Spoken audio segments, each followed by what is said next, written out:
Coming to you live from the JRE Tobacco Aladino Mobile Studios, it's the Cigar Pulpit.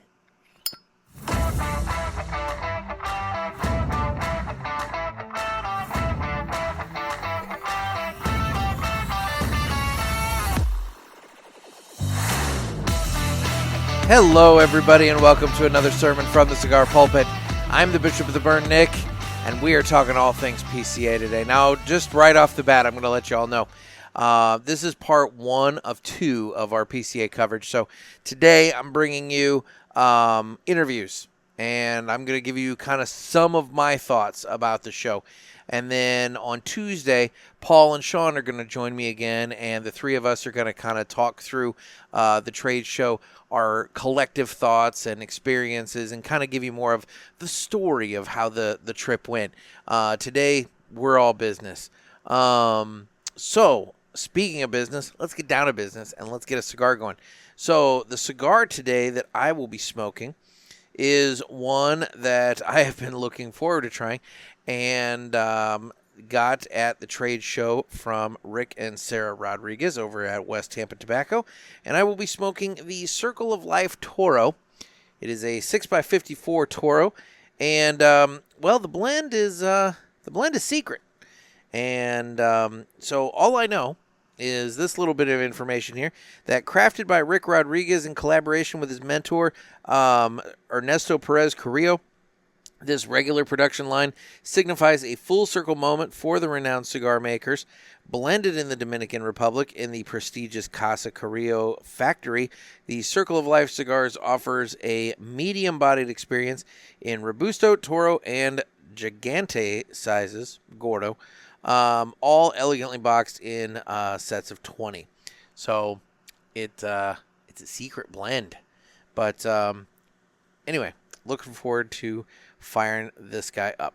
And so it is time, once I get the footband off here, there we go. It just slid right off. Now that we did that, it's time to cut the cigar. And the official cutting is brought to you by 2guyscigars.com. That's the number 2guyscigars.com. Two Guys have been around for 40 years, and they are the trusted name in the cigar industry. Everybody knows Two Guys, but if you don't, please give them a try. You won't be sorry. Family-owned and operated, 2guyscigars.com does the very best to provide a great selection, fair prices, and excellent customer service.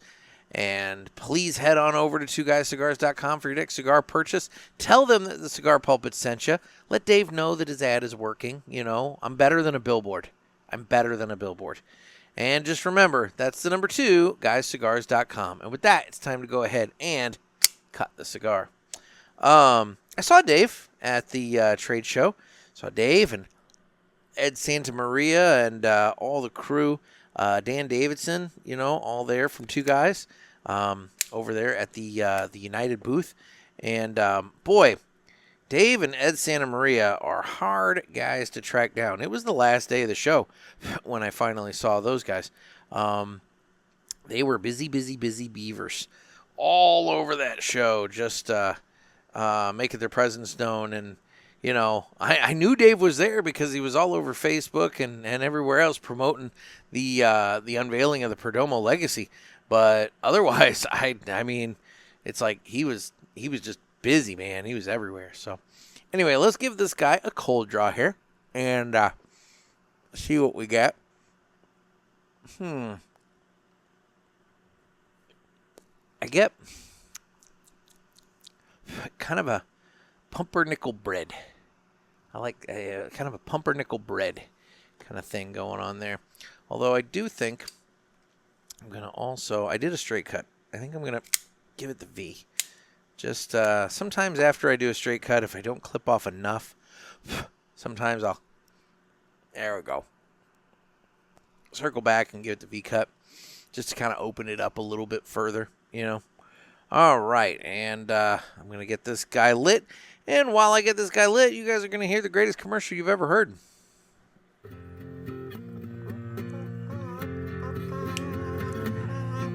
Some say cigars are all the same. It's just not true. It's you I have to blame.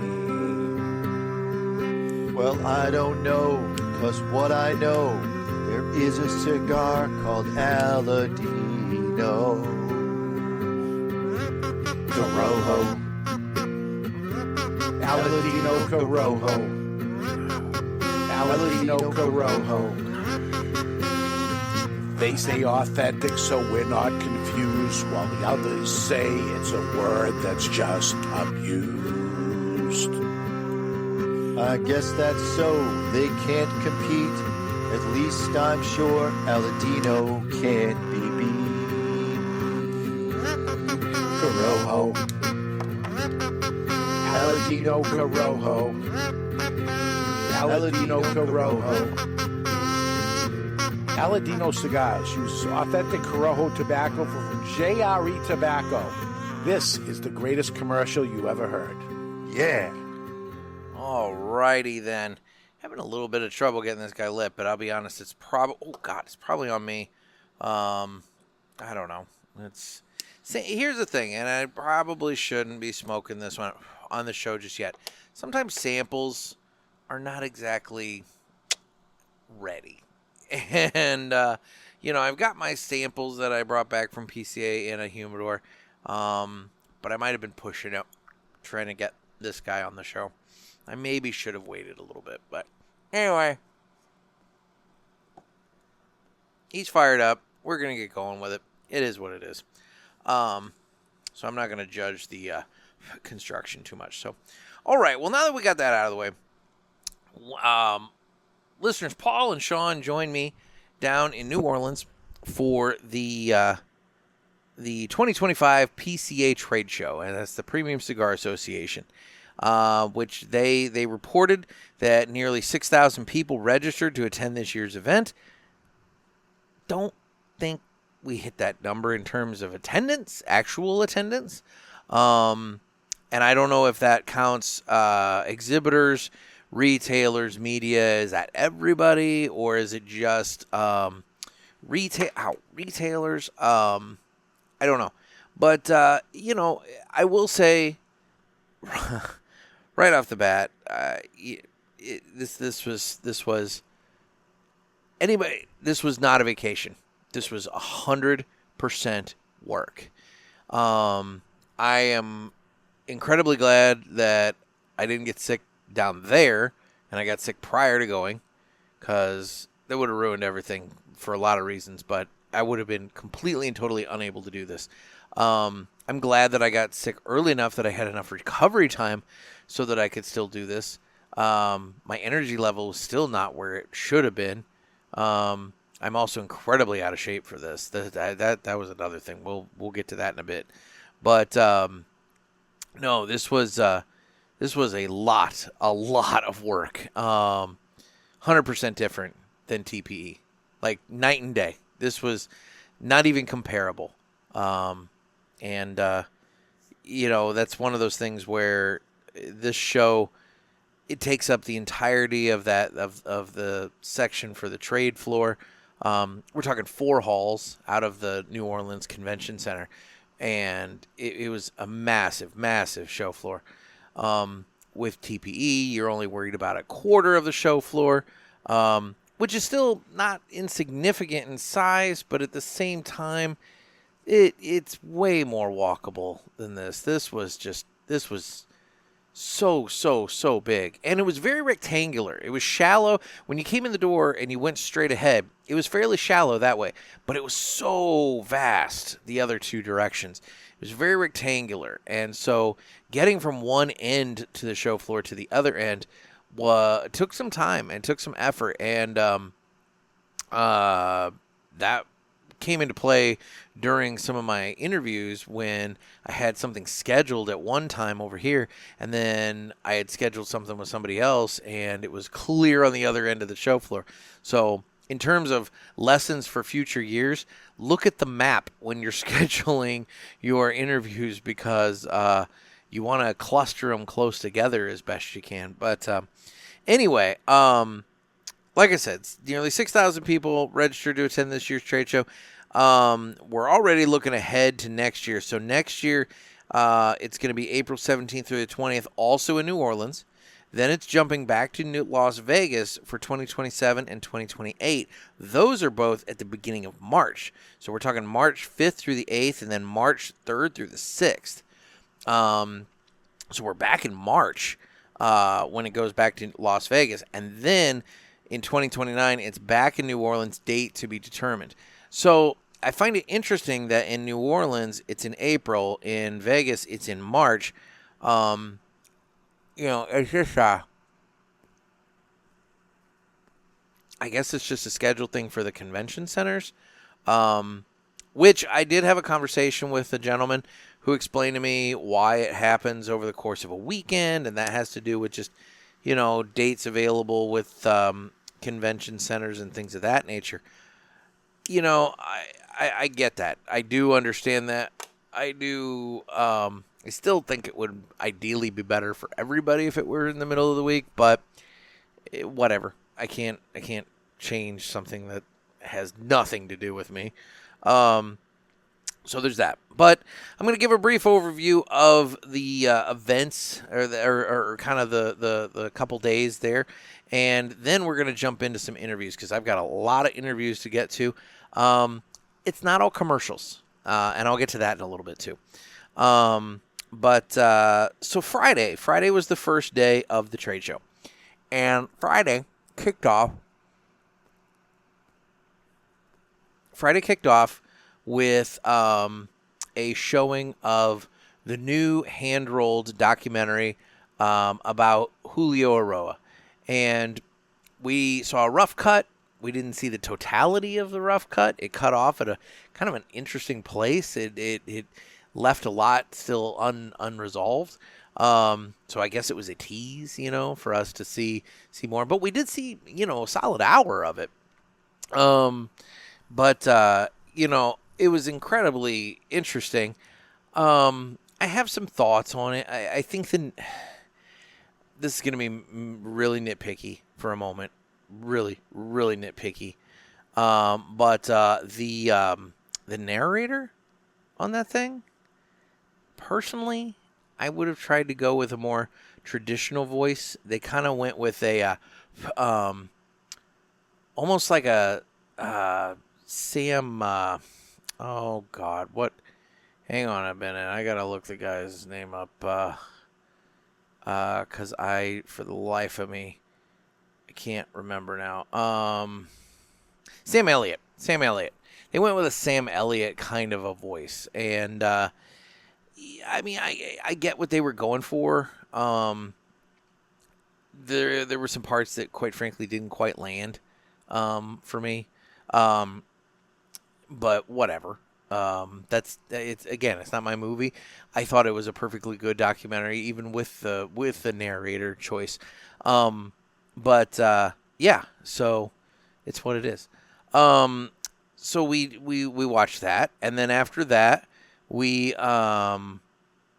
watched there was a Q&A that was put together about the next generation of tobacco manufacturers or cigar manufacturers, featuring Lizette Carrillo, the Carrillo daughter, the Plasencia. So I have these names. It was like Jose Luis Plasencia, and let me bring up the app here.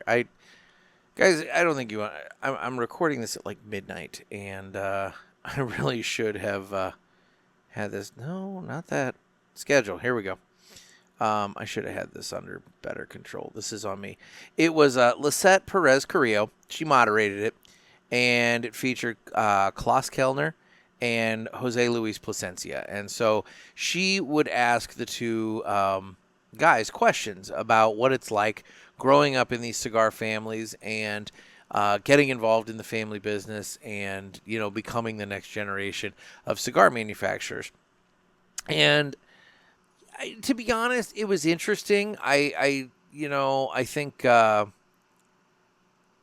expected a little bit more audience Q&A, and there was a little bit, but I don't think they quite got the support from the audience. And so Lisette really carried the water on this thing, and I give her a lot of credit. She had a lot of questions prepared, and she ran with it. Next up was the annual meeting of the PCA. This was the business meeting. This was the association's business meeting. It was nomination of new board members, things of that nature. It went relatively quickly. It was only like half an hour. And then we moved on from there. And after that was the fireside chat with Dave Savona of Cigar Aficionado with Guy Fieri and Mayor of Flavortown. Now, I have to admit, I had no interest in this whatsoever. None whatsoever. I was fully prepared to pack up, head out, leave the hall, go somewhere else, kill some time before the opening party, and I was fully prepared to leave. Paul and Shawn wanted to stay. They wanted to see it. And, I wasn't going to be the odd man out. So I chose to stay, and I'm glad I did. Because despite his persona on TV, he came across, Guy came across as a very humble, very lucky, very interesting, just normal guy. And it's obvious he does indeed have a strong love of cigars that stretches back quite a ways. And he's not just a celebrity that put his name on a cigar. Yeah, he had the frosted tips, and he was very, very tan. But all in all, take away the Mayor of Flavortown trappings and everything else, and dude, he's a cigar guy. He's a cigar guy through and through. He's happy to be working with Eric Espinoza on the Knuckle Sandwich cigars. And, they gave out samples of the newest blend there, the Puro. And it was great. It was great. So then from there, after that concluded, a New Orleans marching band came in. Oh, I forgot. After the Hand-Rolled documentary, the governor of Louisiana came in and welcomed all of us and fired up a cigar and talked about how much he loves cigars and everything else. So we even were greeted by the governor of Louisiana and thanked for coming out there. I will say it was an extraordinarily friendly town with the interactions I had. People didn't really have, if they had a problem with the cigars, they didn't express the problem with the cigars. But from there, a marching band, New Orleans marching band, came into the hall and escorted us all down the street. They had a police escort. They shut down the road in front of the convention center. The cops shut it down. The marching band marched down the road. We all followed en masse and went to the opening reception at Mississippi River Heritage Park. It's right across the street from the convention center, so it's not like we went too terribly far. But the bottom line is, they shut down the road for us to walk to this park. It was really impressive. And so we get to the park, and there are booths set up. This party was sponsored by by Espinoza Cigars, Dunbarton Tobacco and Trust, Diesel, and Villiger Cigars. And those four brands all had booths at the park. There was a booth for the band had a space. So there was a live band. Sorry, and there was food everywhere. The food. So we had tanked up at the hotel that morning. And then for lunch, I had a little bag of popcorn at the Hand-Rolled showing. And then from there, there was the food at this party. Anyway, I'm getting way too in the weeds about the schedule here because this is all stuff I wanted to talk about in the next part. Bottom line is, it had the party. Then from there, everybody else went out to the PCA-sponsored parties at Manning's Sports Bar and Grill and Cuban Creations Cigar Bar. They did that every night of the trade show. I never made it to any of those. Quite frankly, that didn't interest me. I had brought cigars. I had a really nice fire pit at my hotel, and I was exhausted every single night. And so the idea of going out to a bar and spending money and everything else, it didn't interest me. So I will admit, I did not partake in any of the after-hours shenanigans at the bars. From there, on Saturday, it went, media hour began at 9. Regular entry started at 10. Show floor was open till 6 p.m. And then after that, you had the parties at Manning's and Cuban Creations. Sunday, same deal. Media hour at 9, open at 10. Went till 6. Now at 6 o'clock, that's when we had the United Cigars stand-up comedy competition, which for those of you who went to the New England Cigar Expo in September of last year, it was very, very similar. You had Tony V hosting that, and you had a number of cigar manufacturers come along and tell jokes and and everything. It was a lot of fun.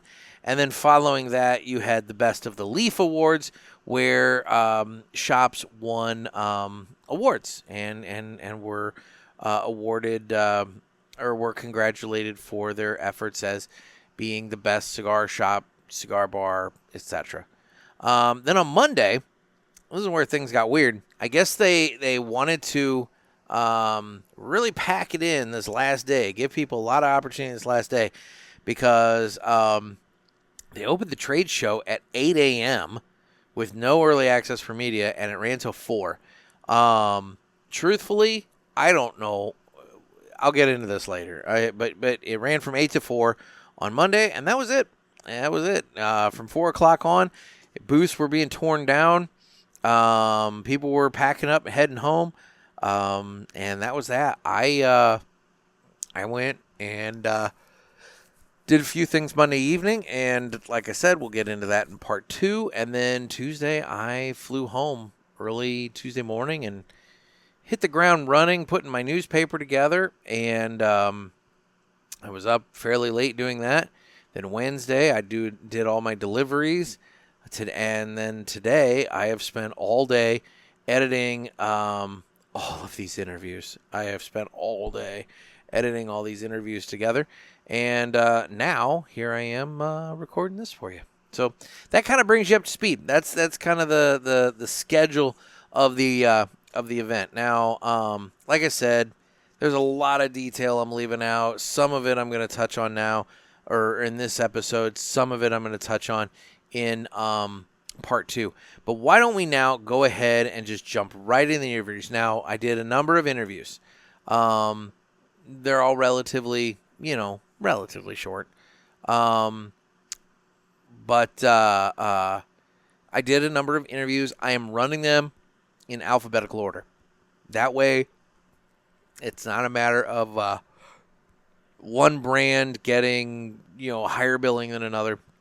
I'm just running them all in alphabetical order. So we're gonna start off with everyone's favorite happy-go-lucky khaki guy, Terrence Riley at Aganorsa Leaf. And I'm here with Terrence Riley of Aganorsa Leaf. How you doing, Terrence? Oh, just living the dream. It's a good day. Greatest day of our lives. There you go. So, good show so far? Great show. Weather's been perfect. Great opening party. Lots of happy customers. So, what more can you ask for? Exactly. Now, I've been looking forward to trying the JFR 20th. I am a big fan of the JFR line. Well, I like the way you think. Yeah, the JFR 20th, the concept, it's 20-year celebration, but to stick with the concept that made JFR successful, which is basically offer a great product and sell it for probably less than we really could get away with. Okay. So it's a great price points, $9.50 to $12.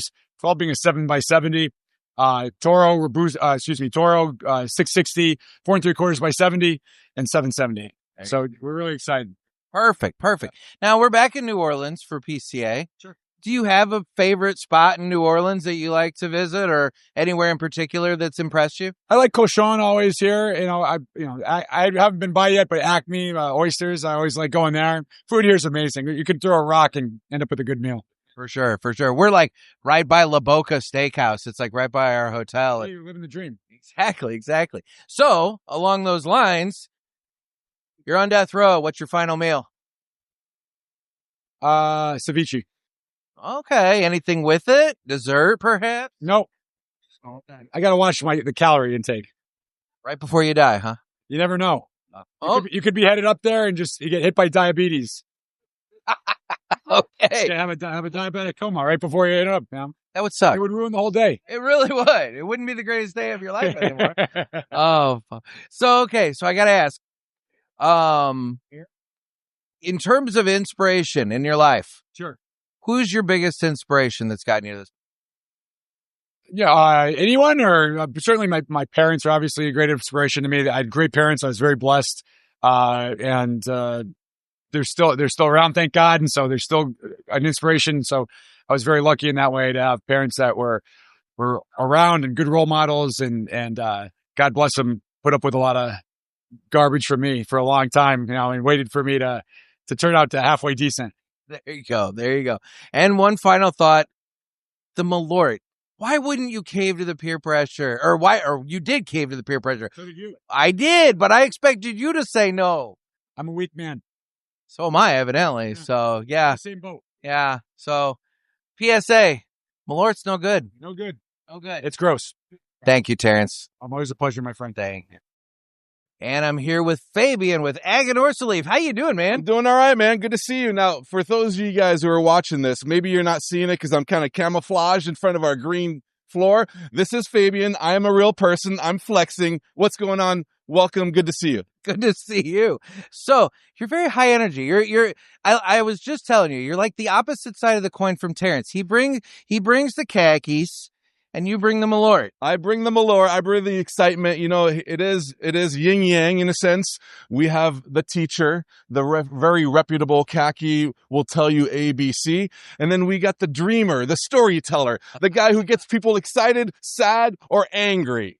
Well, or angry. Well, yeah, We're not angry here. We're all happy. We're all happy. Yes. So, yes. all right. So we're in New Orleans. Yeah. Do you have a spot in New Orleans that you really enjoy? Yes. Right now, it's my room after the show, my nice, comfortable bed, relaxing, sleep for 8 hours. Now, unfortunately, my hotel, there's a fraternity party.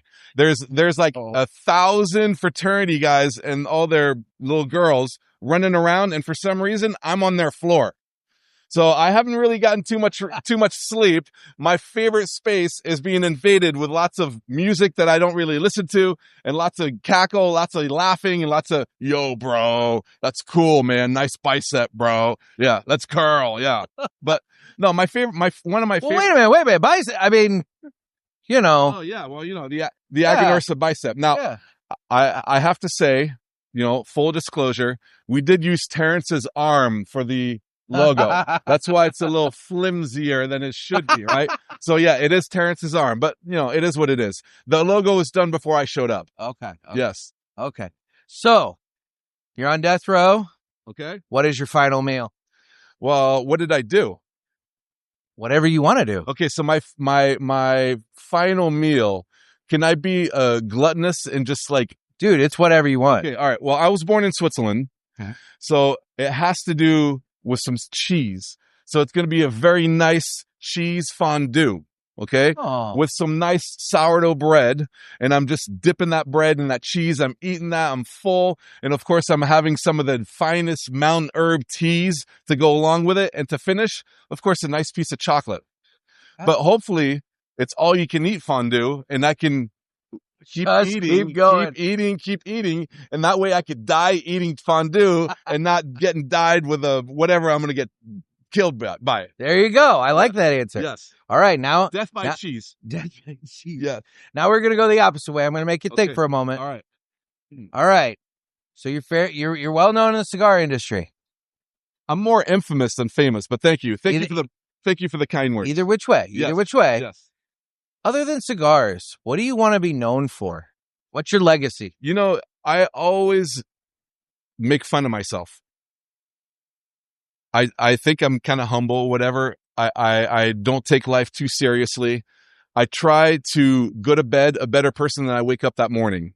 And if I keep doing that, I'm successful. People are going to know, hey, this guy, Fabian, he's a good guy.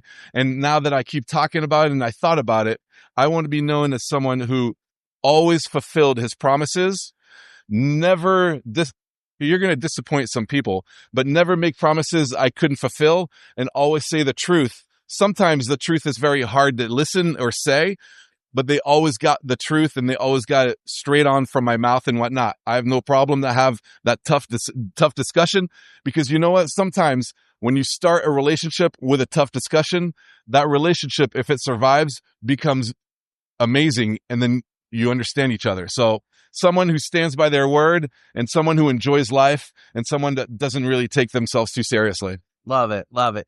Fabian, thank you so much for taking time out. Nick, thank you very much. And again, if you didn't see me, my name's Fabian, because I am kind of camouflage and all that stuff. So keep it strong, smoke Aganorsa, and let's see you validate AganorsaLeaf.com.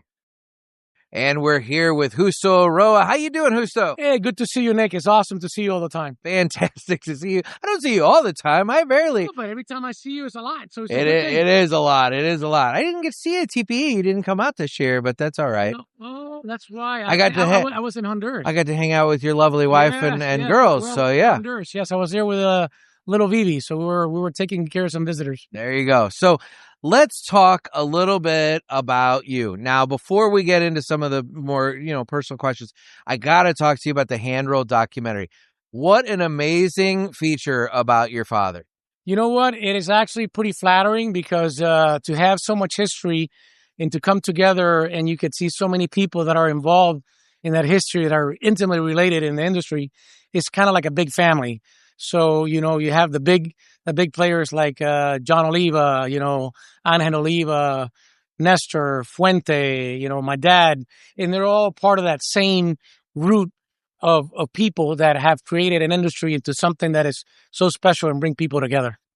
And just, can you talk a little bit about how that project kind of came about? Because, I mean, it seems like there's so many moving parts to have made it, but it came together so nicely. Well, it's been a project for about a year and a half. The guys from Handrolled did a fantastic job. They have worked really hard. And, it took a lot of details. They did a wonderful research. And, there's a lot of support behind it. So we're happy. It's got a long way to go. They kind of cut it short, but I think it's going to end up being a great, great, great piece. Yeah, it was definitely a rough cut, but that's all right. We're looking forward to the final. So now, getting into things. One of my questions I'm asking everybody, because I find it fascinating. So you're on death row. What is your final meal? My final meal? Probably a nice juicy steak and a cigar. All right. I like that answer. So now, from there, aside from, I've been asking this question too, and I'm going to put a little caveat to it this time. Aside from cigars, and aside from being remembered as a wonderful father, what do you want your legacy to be? I think the legacy that you want to live is very simple. It's lead by example, be kind to people, build memories, so that way when people remember you, you say, hey, you know what? That was a good dude, It's not about, hey, that guy was a, total douchebag. So it's about, people remember nice guys. You don't want to be remembered as a bad guy. There you go. Now, the last question I have for you, and I've had it since yesterday. Did you know that Christian didn't go to school because he didn't want you to beat him on that entrance test? He probably says that just to brag a bit, but he kind of tells me that all the time. But him and I are really close. Justo, thank you so much for taking time out. I know it's been a busy PCA. I really do appreciate it. Thank you so much, Nick. Appreciate it. Thank you. I'm joined by Ram from Artista Cigars. How are you? All good, my friend. Happy to be here.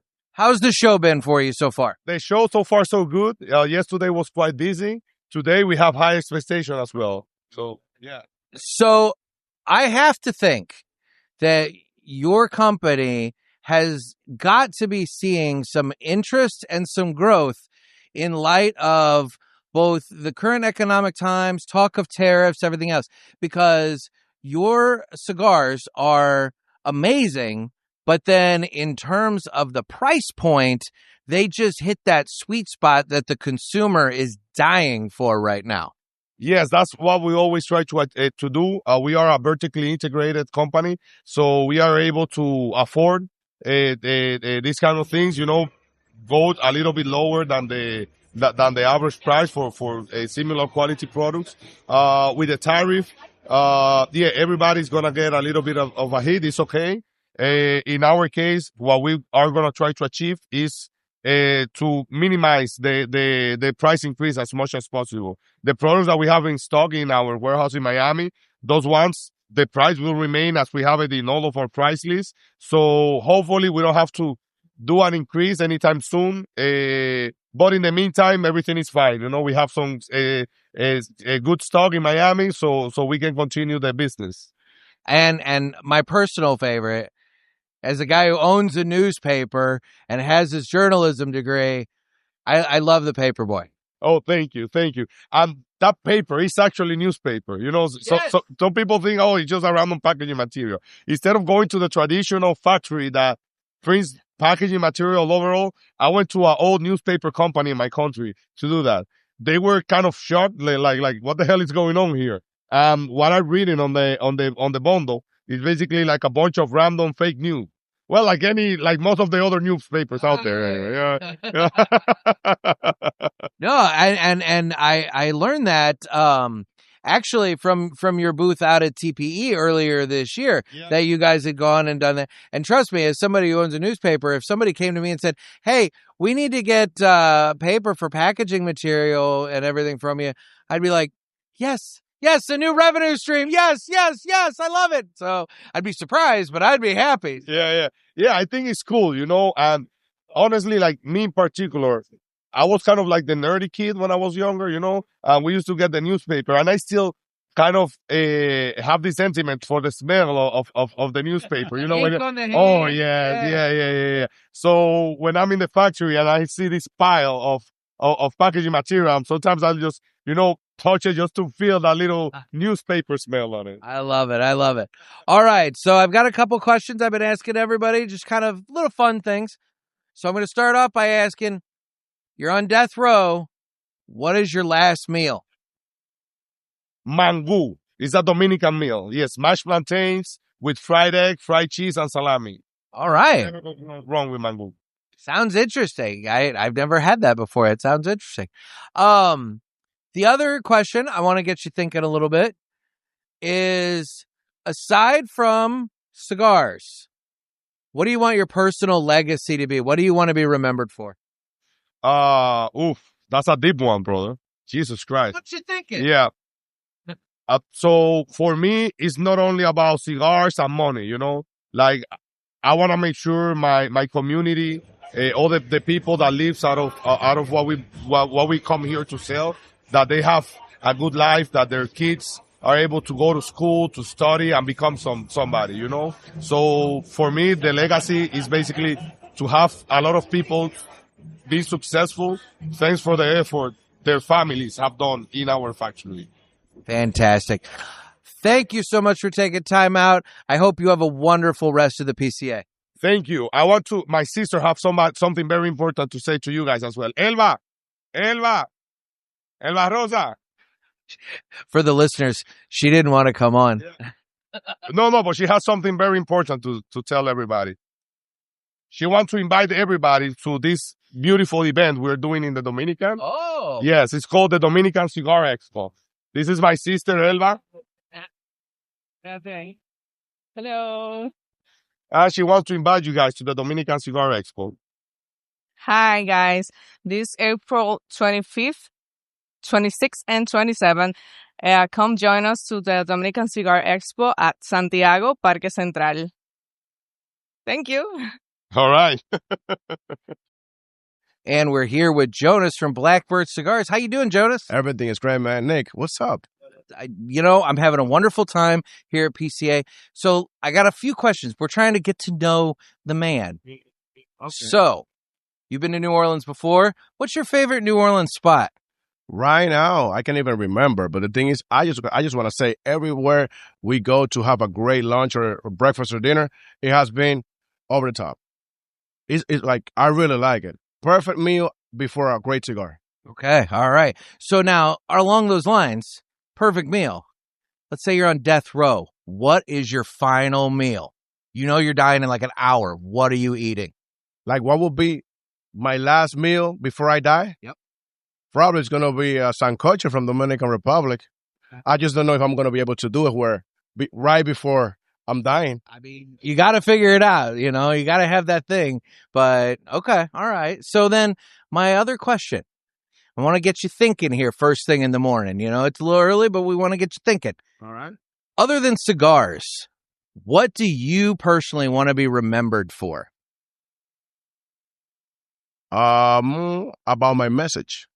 Okay. The way I think about stuff. Remember, I have a message of can't clip my wings. That's actually the thing that motivates me to wake up every day, motivates me to keep creating stuff outside of cigars. I make music. I'm pretty sure you know about it. So it's still constant creation. So I believe living the life with a positive message when you're creating, when you are having a brand or a company, the people must be motivated and you have to motivate yourself. So can't clip my wings. So no matter your health, no matter your financial, don't let anything or anyone clip your wings. So, okay, your music. I actually didn't know about that. So tell me more about your music. Where can people listen to it? Where's it available? Everybody in all the platforms, Spotify, iTunes, everywhere. Everywhere you can do a streaming, YouTube, all of that. So the thing is, the music for me is a stress relief. But at the same time, it gives me, help me with the entertainment outside of a great cigar, outside of a great explanation seminar. What are we going to do after that? We're going to be, everybody, at least 80% of the population would like to have a great music. So depending on the ambient, I believe Blackbird has a positive energy, very like, woo. So my type of music is also energetic. It helps for people. So how cool is it? When you smoke a cigar, I'm listening to a playlist from Blackbird too. That is really cool, actually. So what? They just search your name? They just look for John Tana, RD, and it's going to pop out. Fantastic. Great talking to you today, Jonas. Have a wonderful show. Thank you so much, my brother. Thank you. So, Jonas, we have someone special here to talk to for a moment. Would you mind introducing your guest? Right. So he is Papo El Caballo. He teach me everything around 15 years ago. So when I arrived to the factory that he was working, I asked him, can you teach me? And he told me, if you are serious about this, you got to come here an hour early, and I'm going to teach you everything. Show me that you're serious about this, and I'll make it happen. That's him right now. So then I have a couple questions, obviously, but you're going to help me translate here. So how did you get into cigars? Like what was the thing that brought you into the cigar industry? ¿Qué te trajo? Agarra el micrófono. ¿Qué te trajo a los cigarros? ¿Cómo tú empezaste en los cigarros? Naturalmente, buenos días. Gracias por la oportunidad. Mi natal pueblo es Dominicana, Tamboril. From Tamboril, Dominican Republic. Y desde que nacemos tenemos fábrica, al salir ahí mismo en la puerta, salimos de la casa, ya había una fabriquita aquí o todavía. Since pero the moment you're born, there's a lot of factories around you in Tamboril. Y esto es una pasión desde niño que nosotros lo llevamos. So that's a passion that he gets to have since the day he's walking. Para nosotros es como un niño se va para la pelota y otro se va para los cigarros, para los puros. In their valley, it's like some kids go to play baseball, some kids go to make cigars. Nosotros amamos esto. Amamos esto. Hacer un puro lo amamos. To make us a great cigar, we'll just love it. So then, to you, what goes into making a good blend? Like, how do you, when you're working with the tobacco, how do you know when it's ready to be finalized and produced? How do you know that a blend is finished? I'm gonna do it a different way. I'm gonna say, how do you know how can you really make a great cigar? How many things do we need to do or touches? What's the Okay. Él quiere saber, para ti, ¿qué tanta cosa se requiere para hacer un tremendo cigarro? Dígase, desde calidad de tabaco hasta experiencia como master blender. ¿Qué se requiere? ¿Cuántas partículas tiene que moverse? Son muchas las partículas que los puntos para definir un cigarro. Desde tener una buena semilla a tener una buena siembra, una buena fermentación y una buena combinación. De master blender le dedique tiempo y que respeten mucho que va a ser ese cigarro para un fumador que se va a sentar aquí a disfrutarlo. No podemos quedarle más. Es una pasión que hay que inyectarle poco a poco y combinar muchas notas hasta poder lograr qué es lo que tú quieres. So, what he's saying is, it's a right combination between the seed, the fermentation of the tobacco, the right combination between different type of leaves, the experience of the master blender. Remember, guys, the only way you can be a master blender is by experiencing taste of the tobacco leaf over and over again. There's no college to really teach you that. And the most important thing, he said, how much you care about your customer, that you want to put him to have a great experience, a great stimulation of the palate. So there's a lot of things involved in it. Okay. So then my last question for you here, since we have some music starting and everything else, everybody has a favorite. What is your favorite type of tobacco to work with and to smoke? ¿Cuál es tu tabaco, la hoja de tabaco que más te gusta y que te gusta fumar? El tabaco que más me gusta fumar es, pues claro, me gusta la de mi país, porque tenemos muchas variedades. Tenemos muchas variedades de tabaco que son excepcionales y mucha prioridad en mi mezcla, que yo no dejo de poner mi tabaco en las mezclas. So literally, even that he used different tobacco, even that he used different tobaccos, he will always finalize the blend with a couple percentage of Dominican tobacco. Different values depending on the tasting notes he's looking for. But he say he preferred the Dominican tobacco over any other tobacco. Thank you very much for your time. Gracias. Thank you so much. Thank you, Nick. Thank you. Hey guys, it's Paul from Cigar Pulpit, and I'm here with Dave Blanco. You guys know Dave from his many years in the field. This is in his family. It's in his blood. We've seen him on a Cigar Obsession. Now he's here at the PCA in New Orleans. How is New Orleans treating you? It's different than Las Vegas, but how? I'm happy to be here. We needed a break from Las Vegas.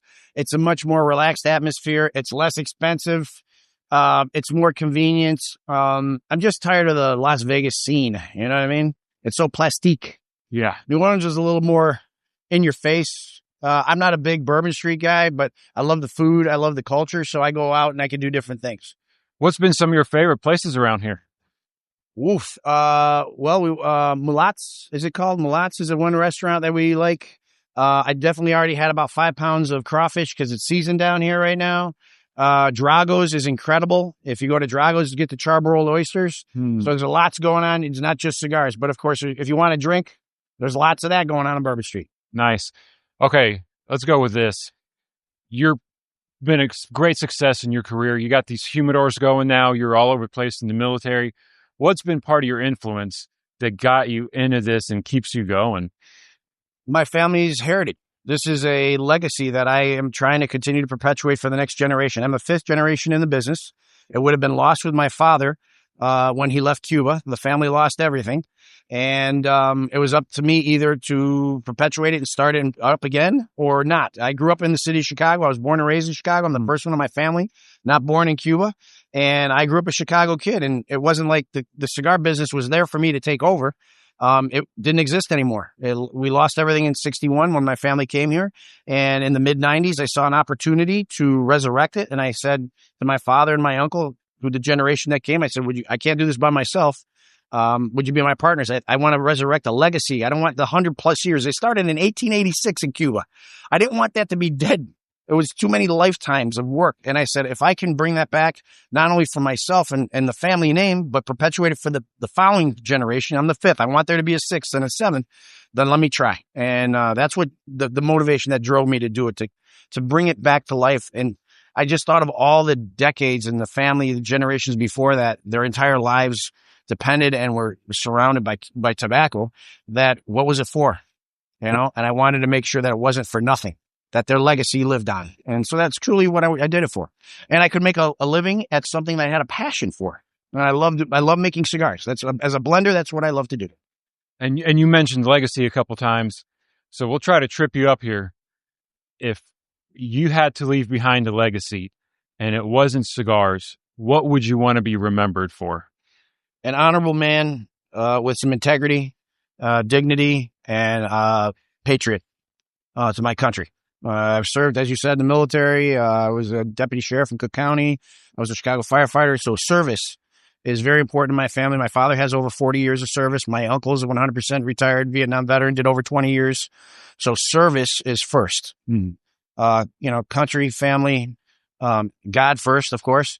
But those are the three things that are important. And this is my passion, but my family's legacy. But as an individual, integrity, you come into this world with nothing but your name.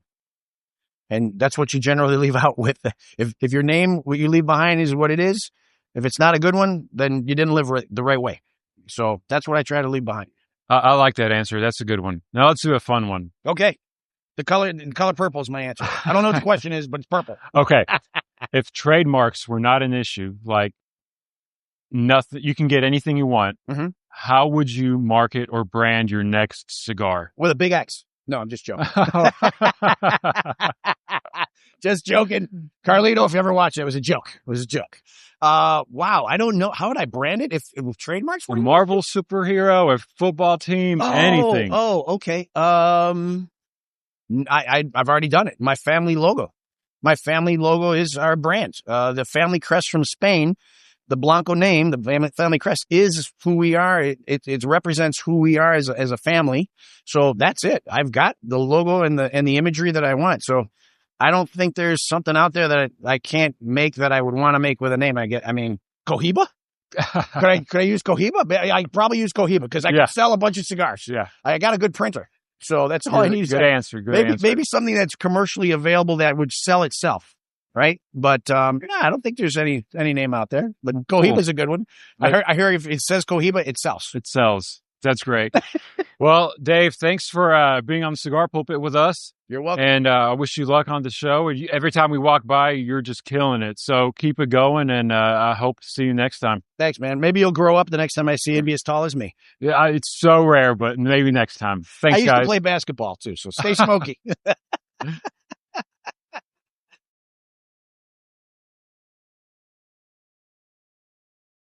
All righty, and we are back. Now, for those of you who are watching on YouTube and Rumble, you saw that little Easter egg at the end of the Blanco interview.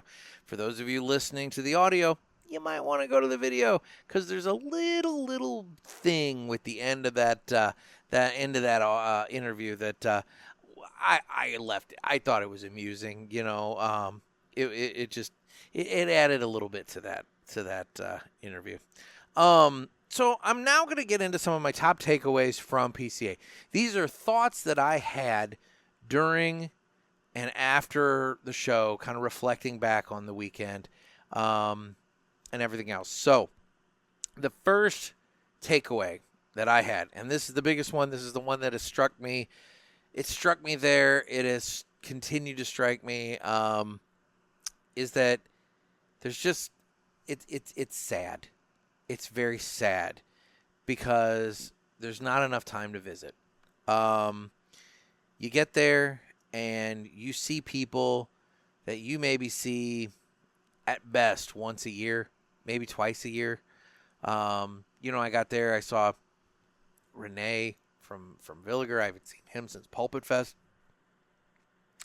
Trey Mac, I haven't seen him in quite a while. Husto, Jonas from Blackbird, Dave, Ed Santa Maria, Oliver. There's so many people, and they're all people that you want to spend time conversing with and getting, caught up with, and you want to fire up a cigar with and really enjoy, your time with them. But there's just no time.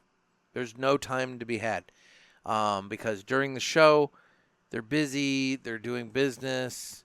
It's what it is. And then after the show, they've got dinner plans because, if they're a manufacturer, they're taking a retailer out. If it's a retailer like Dave, he's getting taken out by a manufacturer. If it's a rep like Tremac, he's going to a team dinner or something like that. The bottom line is everybody is busy the entire time they're there. And you got to be happy with those 5 or 10 minutes. And it's sad because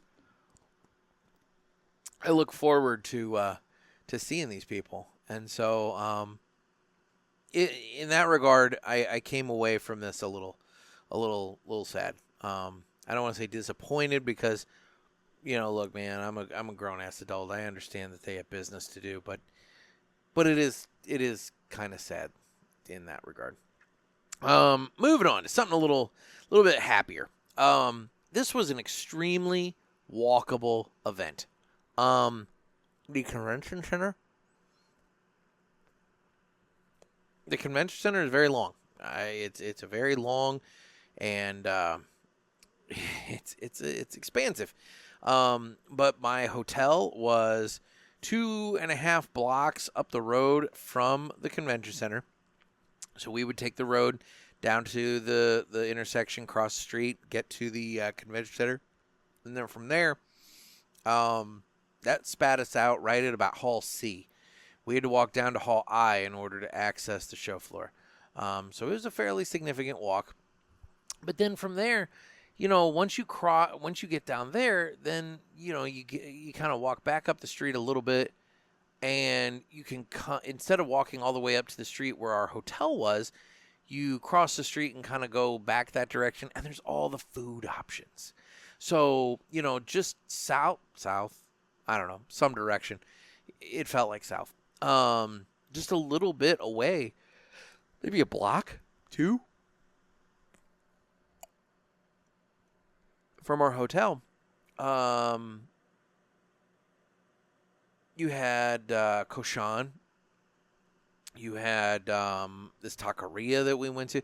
You had all these really good restaurants, all in a neighborhood or in an area about 1.5 blocks away from our hotel, or 1.5 blocks away, maybe 2 blocks. It was more like 1.5 blocks away from the convention center. So realistically, in this square, you had tons and tons of. You had everything you needed. I guess that's what I'm getting at. You had everything you needed.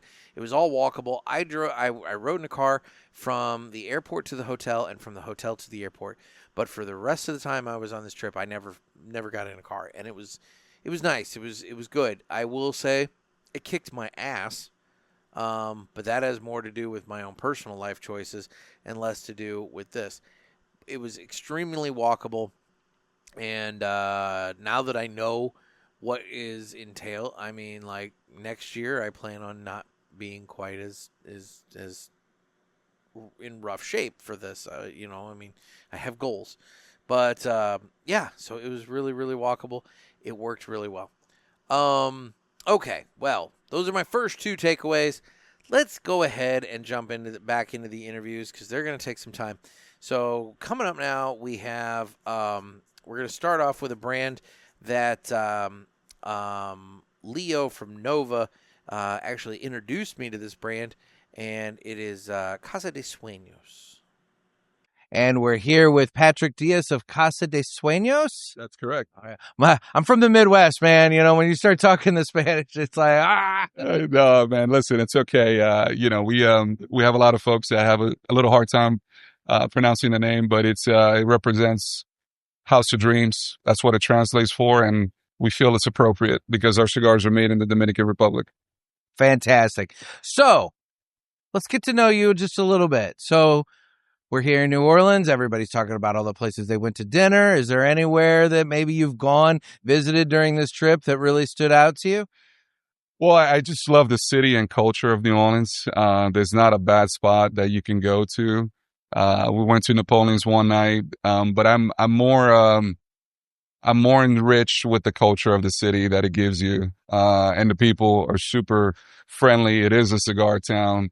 I do love the hosting venue that they had for Cuban Creations. Mm-hmm. Fantastic place. I encourage anyone to stop by and say hello to Andrew and Ashley who run the place.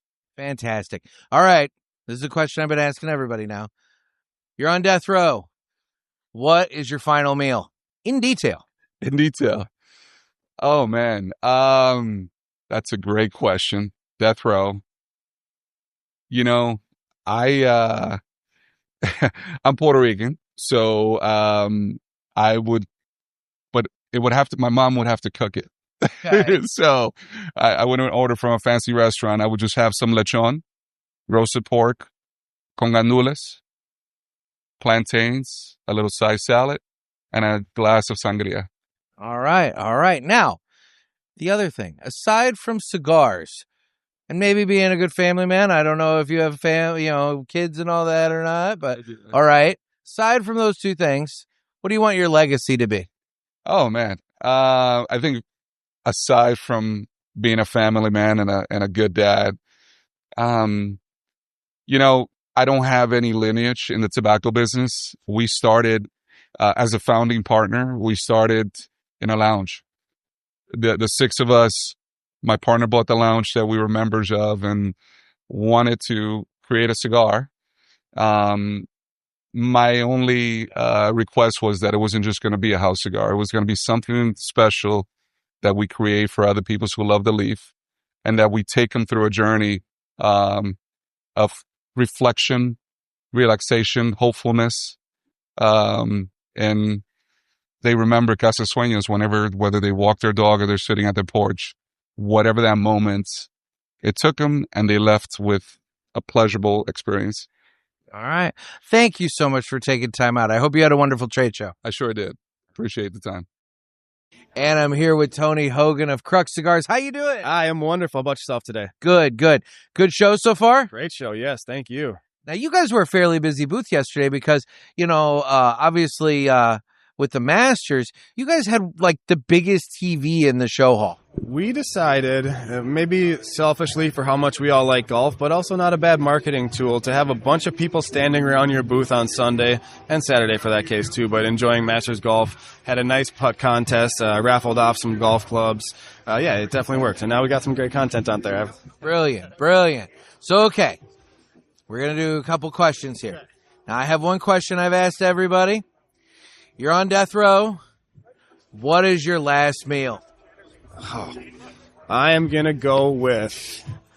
Man, that's a tough question. I like it. My last meal of my life, so I'm going to overeat. Let's do pasta then. Fettuccine Alfredo. Okay. With a nice steak on the side. Hey. Ribeye, medium rare. Got to get a little bit of vegetables, even though I'm dying, but I'm still going to eat my vegetables. Let's do some Brussels sprouts with it. Okay. Any dessert with that? What are you drinking? I am drinking...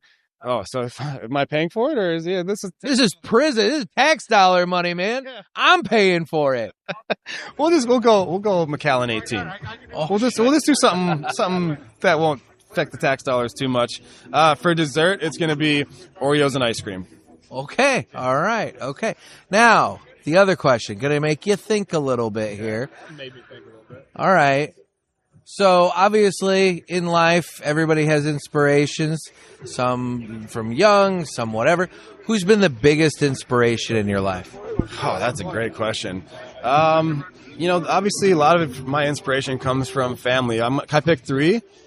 You pick what? Yeah. All right. So one of them actually, my grandmother for one, taught me a ton of great life lessons. She lived with us from a young age with me. Jeff Hogan of Crux Cigars. There's a reason why I'm working for this company. He's just a great business guy, great family. His dad was my godfather, great mentor to me. So we'll stop it at those two. Yeah, him, and my grandma, and my parents. Mom and Dad, I love you guys too. Thank you so much. I hope you had a great show. Yes, it was. Thank you. Thank you for taking time. And I'm here with Greg Free from, I got to correct myself, Fortaleza y Libre. I'm so used to yelling out the other name, but even say that. Well, I'm not, because I don't want to get you in trouble. But I'm so used to the other one, I got to say Fortaleza y Libre.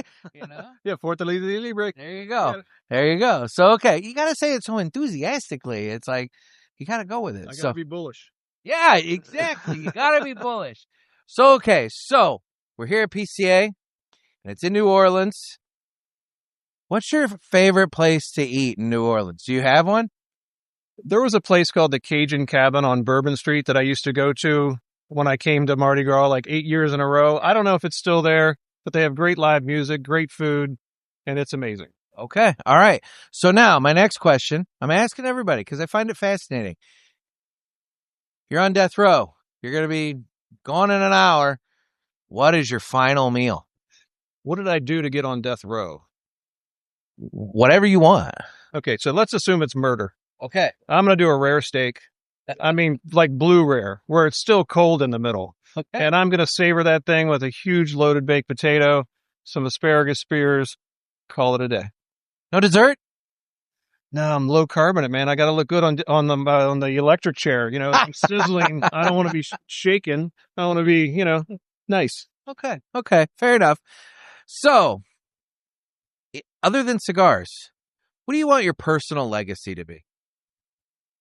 What? And I'm also going to put the caveat of it's not, I'm being a good dad, because I've heard that answer a lot today. So, I grew up on a horse farm. My dad was a horse trader. I want people to remember me as someone who could build relationships, was surrounded by true friends, and was someone that you could do a handshake deal and trust that I was going to follow through.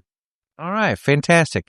And then my last question, just following up with that one, inspiration-wise, you're at this point in your life, growing up, obviously there were people that inspired you. Who is your biggest inspiration?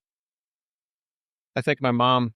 My mom, who, she went through several periods when there wasn't a stepdad around or a dad around, and just raising us kids and, meat just on Friday night for dinner, eating beans and macaroni and cheese, just trying to survive. And she eventually became a senior vice president at a $1 billion company, was on the board, and then retired young and has been living her life. There you go. Well, fantastic. Guys, if you haven't tried Fortaleza E Libre yet, make sure you do. Greg, thank you so much for taking time out today. I really appreciate it. Thanks. Thanks for having me. Come to PCA. See me there. And I am joined by Drew Newman at JC Newman. How you doing, Drew? Doing great, Nick. So happy to have you here inside our El Rolo booth here at the PCA Trade Show. I know. It's giving me flashbacks of when I took the tour at the factory.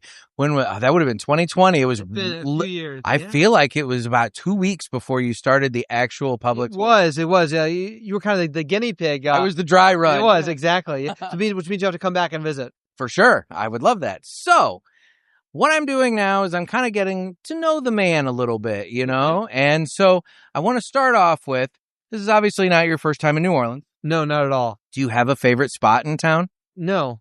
No restaurant, no place that you just really enjoyed? No. And you want to know why? Why is that? Because it's so amazing me here at the PCA Trade Show, but it is morning, noon, and night. A meeting with people, and it's wonderful. I love it, but it's a very intense experience, and so there's really no opportunity for me beyond the cigar trade show. I know it's sounds like it's disappointing you. No, not really, because you are a very busy individual, so I actually can completely understand that. But it's great because this trade show is a one time a year where the entire cigar industry comes together, and you see friends that you've known for decades and really only get to see once or twice a year at most. And so it's New Orleans is a great city, and there's so much to do here. But this is it's a working trip, and it's busy chatting with friends like you, who Nick we only see a couple times a year at best. And so it's great. So no, I go wherever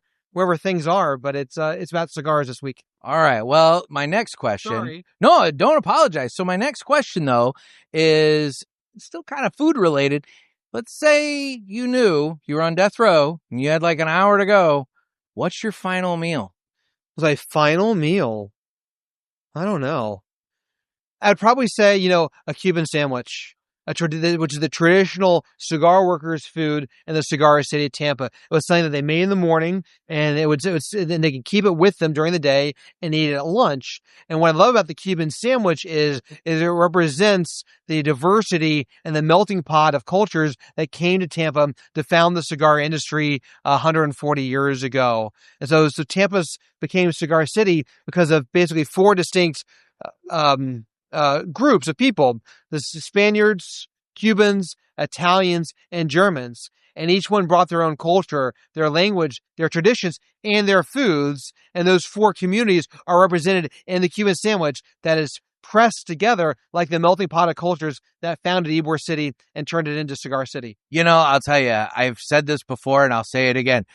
To me, perfection in life was sitting out in front of King Corona on 7th Avenue with a Cuban sandwich, my cafe con leche, and a nice cigar, and just watching the world go by.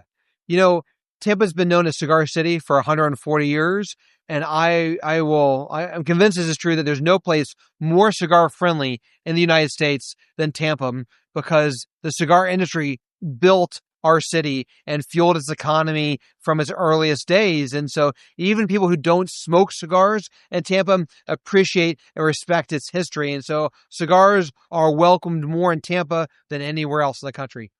All right. So my other question, aside from cigars, what do you most want to be remembered for? Aside from cigars, I hope I'm most remembered by my kids as being a good dad.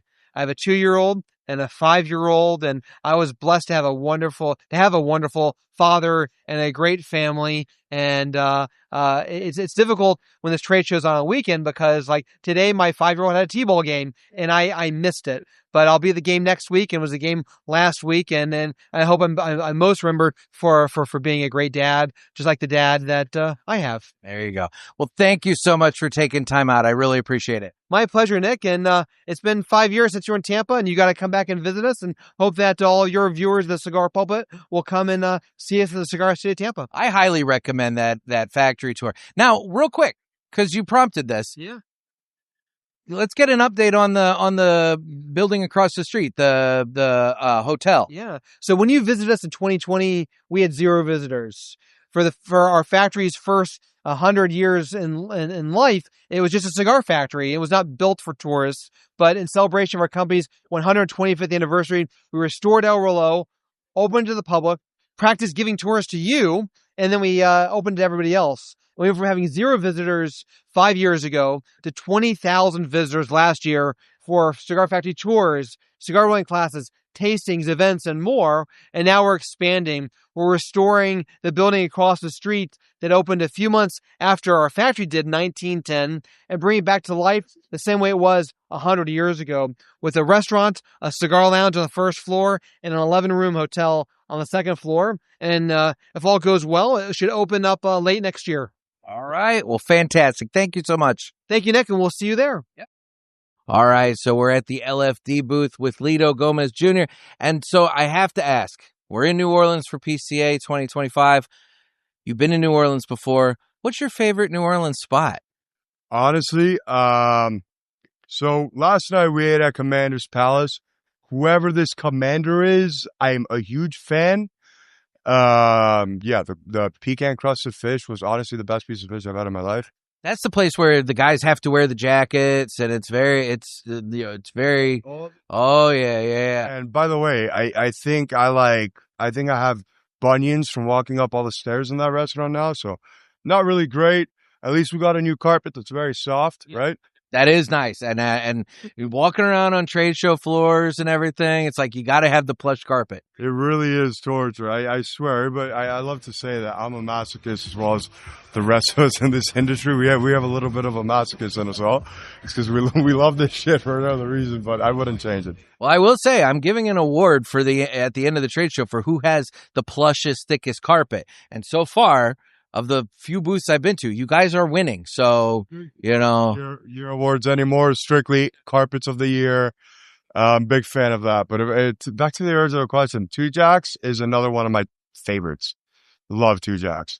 And then, gotta go Raising Cane's. We're in New Orleans. You cannot do Raising Cane's. All right. So I'm gonna ask this then. I have a couple questions to follow up, but I'm going to go with this one. So then you're on death row. What is that last meal? That's hilarious because we were talking about last night how if my father was on death row, his death row meal, it would be a bone marrow luge. So 100 pounds of rum, 100 pounds of bone marrow, go to town. But no, I'm a little different. I would like a very well balanced Not too much oil, more clam juice, linguine and clam pasta. Linguine and clam pasta is the main, and then probably gotta go classic, a beef and a tuna tartare. And then for dessert, very specific, there's a restaurant in Fiora. I don't eat desserts.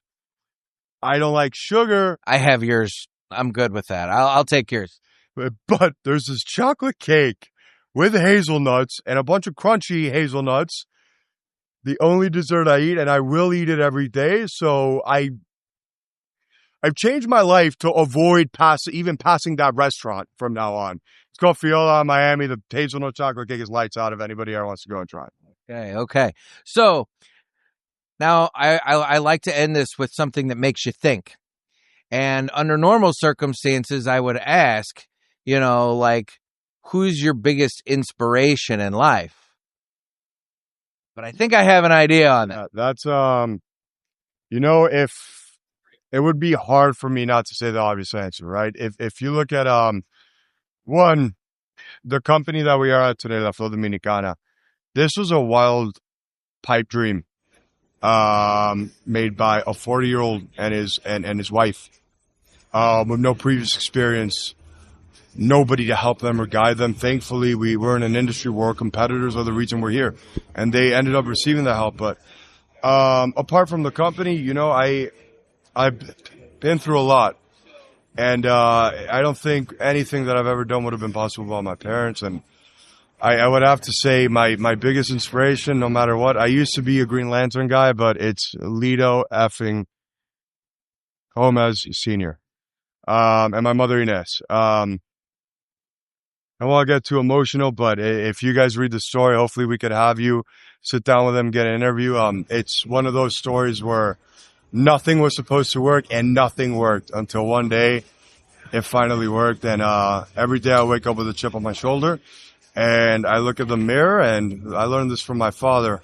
All the doubts, all the no's that somebody has ever told me, I go, F you, I'm going to be great today, and I'm going to be the best I've ever been. So, and that all comes from them. So to answer your question, it's my father. All right. Well, now I have a follow-up. One last follow-up. Who's your favorite Green Lantern? Ryan Reynolds? It's Ryan Reynolds, right? Yeah. Okay. I didn't know if all right. I'm being a nerd. I'm being a super nerd, so I'm going to let it go there. So, okay. All right. Dude. I butchered that, didn't I? No, it's okay. It's okay. I was thinking I'm going comic books. It's okay. Go. Anyway. I want to hear it. Well, no, there's different ones in the comics. But anyway, dude, thank you so much for taking time out. I really appreciate it. Also, I want to say I love what you guys do. And I love how you guys really have a deep care and a passion, not just for the cigars, but for the manufacturers. And we really are in such a beautiful industry. And I tell everybody all the time, whether or not I was born into this, something in my heart tells me that I would have found my way into this industry because of how beautiful it is and how beautiful our competition is. It's not competition. It's friends being friends, but trying to grow the industry and make it a better place to be competing. And for you guys to take the time and to really get to know us as who we are, and tell it to all you beautiful consumers sitting at home, my heart goes out. So thank you. It's our pleasure, and have a great trade show. And hey, smoke LFD. There's nothing like it. It's a wrap. Hi, this is Shawn with Cigar Pulpit. We're here with Michael Knowles of Mayflower Cigars, and Mike's going to tell us a little bit. Michael, is going to tell us a little bit about his cigar. I've been called much worse than Mike before, so don't sweat it. I am Michael Knowles from Mayflower Cigars. We started out with two blends, the Dawn and the Dusk. Dawn is the Connecticut. Dusk is the Habano wrapper. I want to tease a little bit here. We do have, there's another point of the day, of course, just not morning and evening, is the Mayflower Dream. Our Maduro is coming out, nice Pennsylvania broadleaf with a nice San Andres Maduro binder, Nicaraguan filler. We're waiting on a couple of ships, but save your pennies and order the other ones in the meantime. We have our Petite Corona, the Mayflower Compacts, as I'm calling them, in the Dawn. The Dusk will be coming as well. And hopefully, by the time I finish my Dawn Churchill right now, maybe the Maduros will have landed. Well, looking forward to that. The other night we did a pre-show, and I ended up having the Dusk. And that cigar, we sat and talked about the PCA, what we're looking forward to and everything. And it lasted me 2 hours. Yeah. A Robusto. Yeah. So it is a nice, clean burn, great flavor, well constructed. So, you guys have something coming. So looking forward to the Maduro and everything. Thank you very much. You know, with that dusk in particular, I was so annoying to our tobacco suppliers with how much I wanted to dial that one in. But I loved how it came out. So I'm glad you really liked it as well. Very good. So anyways, you have your show and everything. And part of your show, you do have a game called Yes or No. Yes or No. And I just want to let you know, we got the game. Apparently. Yeah. And we, got with a bunch of friends. Very eye-opening. When you're sitting with friends that you thought and then you pull up the game and you have that discussion. So Michael previously just picked out a card and he's going to read it. Have you looked at it? So now, and the rules are you have to guess how the other person would answer. Yes. So, all right, let's see. We should abolish the minimum wage. How would you answer? Yep. I would say... Oh, hold on. I'm going to try to guess your answer. Okay. Oh, that's right. Okay. I would say you would say... No. No, I think yes, we should abolish it. I think the market should... I had a 50-50. Yeah, that's true. That's true. So, I think the market should dictate its own costs. I think we're artificially inflating wages. Yeah. And, McDonald's isn't for a grown-ass adult to be working. I think Thomas Sowell or Milton Friedman said the only true minimum wage is $0 because you don't have a right to a job. Yeah. Now, my view on it, listen, I don't care if there's a minimum wage. Maybe there's some economic argument. And I don't even care if they're tariffs. I think tariffs can be perfectly useful. All I really care about is that the tariffs on Nicaragua eventually go down to 0, so it's easier to get the Mayflower cigars into the United States. That is going to be a struggle, and that has been a big topic walking around today. How are they going to handle it? Most of the companies do have their cigars for the show ready to go, but what's going to happen in 2 months? So hopefully they come to the table, the good negotiation, and make the free market work. Right. All right. Well, thanks a lot. And I'm here with Jason Wood of Miami Cigar and Company. How are you? Very good, very good. How you doing today? Fantastic. So how's the show been for you so far? It's been awesome. It's always a great time to get to see our customers, take advantage of seeing everybody. Normally it's us that are going out to go see them in different cities throughout the United States, but this time they come to our house. So there you go. So we're in New Orleans this year. Yes. Do you have a favorite New Orleans spot? I really do not have a favorite New Orleans spot. I will say, though, we've enjoyed the first 2 days that we've been here. It's been very nice. The change in time of year coming definitely helps a lot. So whoever's decision that was, we applaud them because the weather's been phenomenal. Oh, the weather's been so great. So, question I've been asking everybody. Yep. You're on death row. You have an hour left to go. What's your final meal?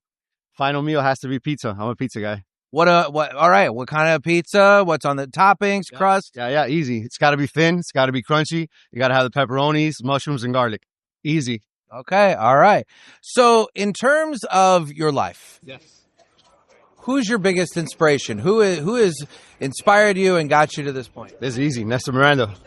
Okay. My father-in-law. Okay. So expand on that. How so? So our whole motto, our creed here at Miami Cigar is one life. So you're giving that one life, and that's based off of my father-in-law. My father-in-law came from Cuba with nothing, and they built it up. They built this company to what it is now. 37 years in the business. It's an amazing story. Blood, sweat, and tears. They've been through a lot of ups and downs, and now it's my job to take it to that next level. But the groundwork that was done by him, I don't think I would have been able to do it. Okay. All right. Now, obviously, we filmed a little video that's been posted to the socials where you talk about the Outcast, but give everybody a 30-second. Why should they try the Outcast? It's going to be a different cigar smoking experience. At Miami Cigar, we're about experiences, and we want to give our consumers an experience. So right off the bat, right when you hit the cigar from the beginning, you're going to notice a new experience. All right. Thank you so much for taking time out. I hope you have a great show. Absolutely. Thank you guys for coming. I appreciate it. All right. And we are back following our little conversation there with the fine folks of Miami Cigar and Company. The Outcast was their newest one. I thought the logo looked a lot like the Black Cat fireworks. But I mean, not exactly, obviously, but that's what it reminded me of, was the Black Cat fireworks. But anyway, going back to top takeaways from PCA, the next thing, the topic of the show, the thing that everybody was talking about, you had tariffs. Tariffs loomed large over the show as no one knew how it was going to impact business in the very near future. A few manufacturers privately said they were going to have to face price increases by the end of the month. But to be honest, it feels like nobody wants to be the first one to make the move. Everybody wants to kind of see who's going to do it, how they're going to do it, and they're going to go from there. However, one retailer told me that he had, this was, I believe, on Saturday, received a ton of emails from different companies, all stating that the tariffs would be added as a line item on future invoices, so that price increases, or I should say, it's going to be added to the invoices so that the retailers know this much is being of your bill is going towards tariffs. But the bottom line is the fact that they're adding that and everything else, price increases are definitely coming. So, just watch for that at your local cigar shop. It's on its way. I think everybody's kind of riding the roller coaster of what exactly is going on, because things are changing so dramatically at all times. But I think at least some people are going to take, and I'm not saying specific ones, but I think some people are going to take advantage of the tariffs as an opportunity to raise prices again. It's going to be how it is. And then the other thing I wanted to talk about in this little segment before we get back into some more interviews was the education portion.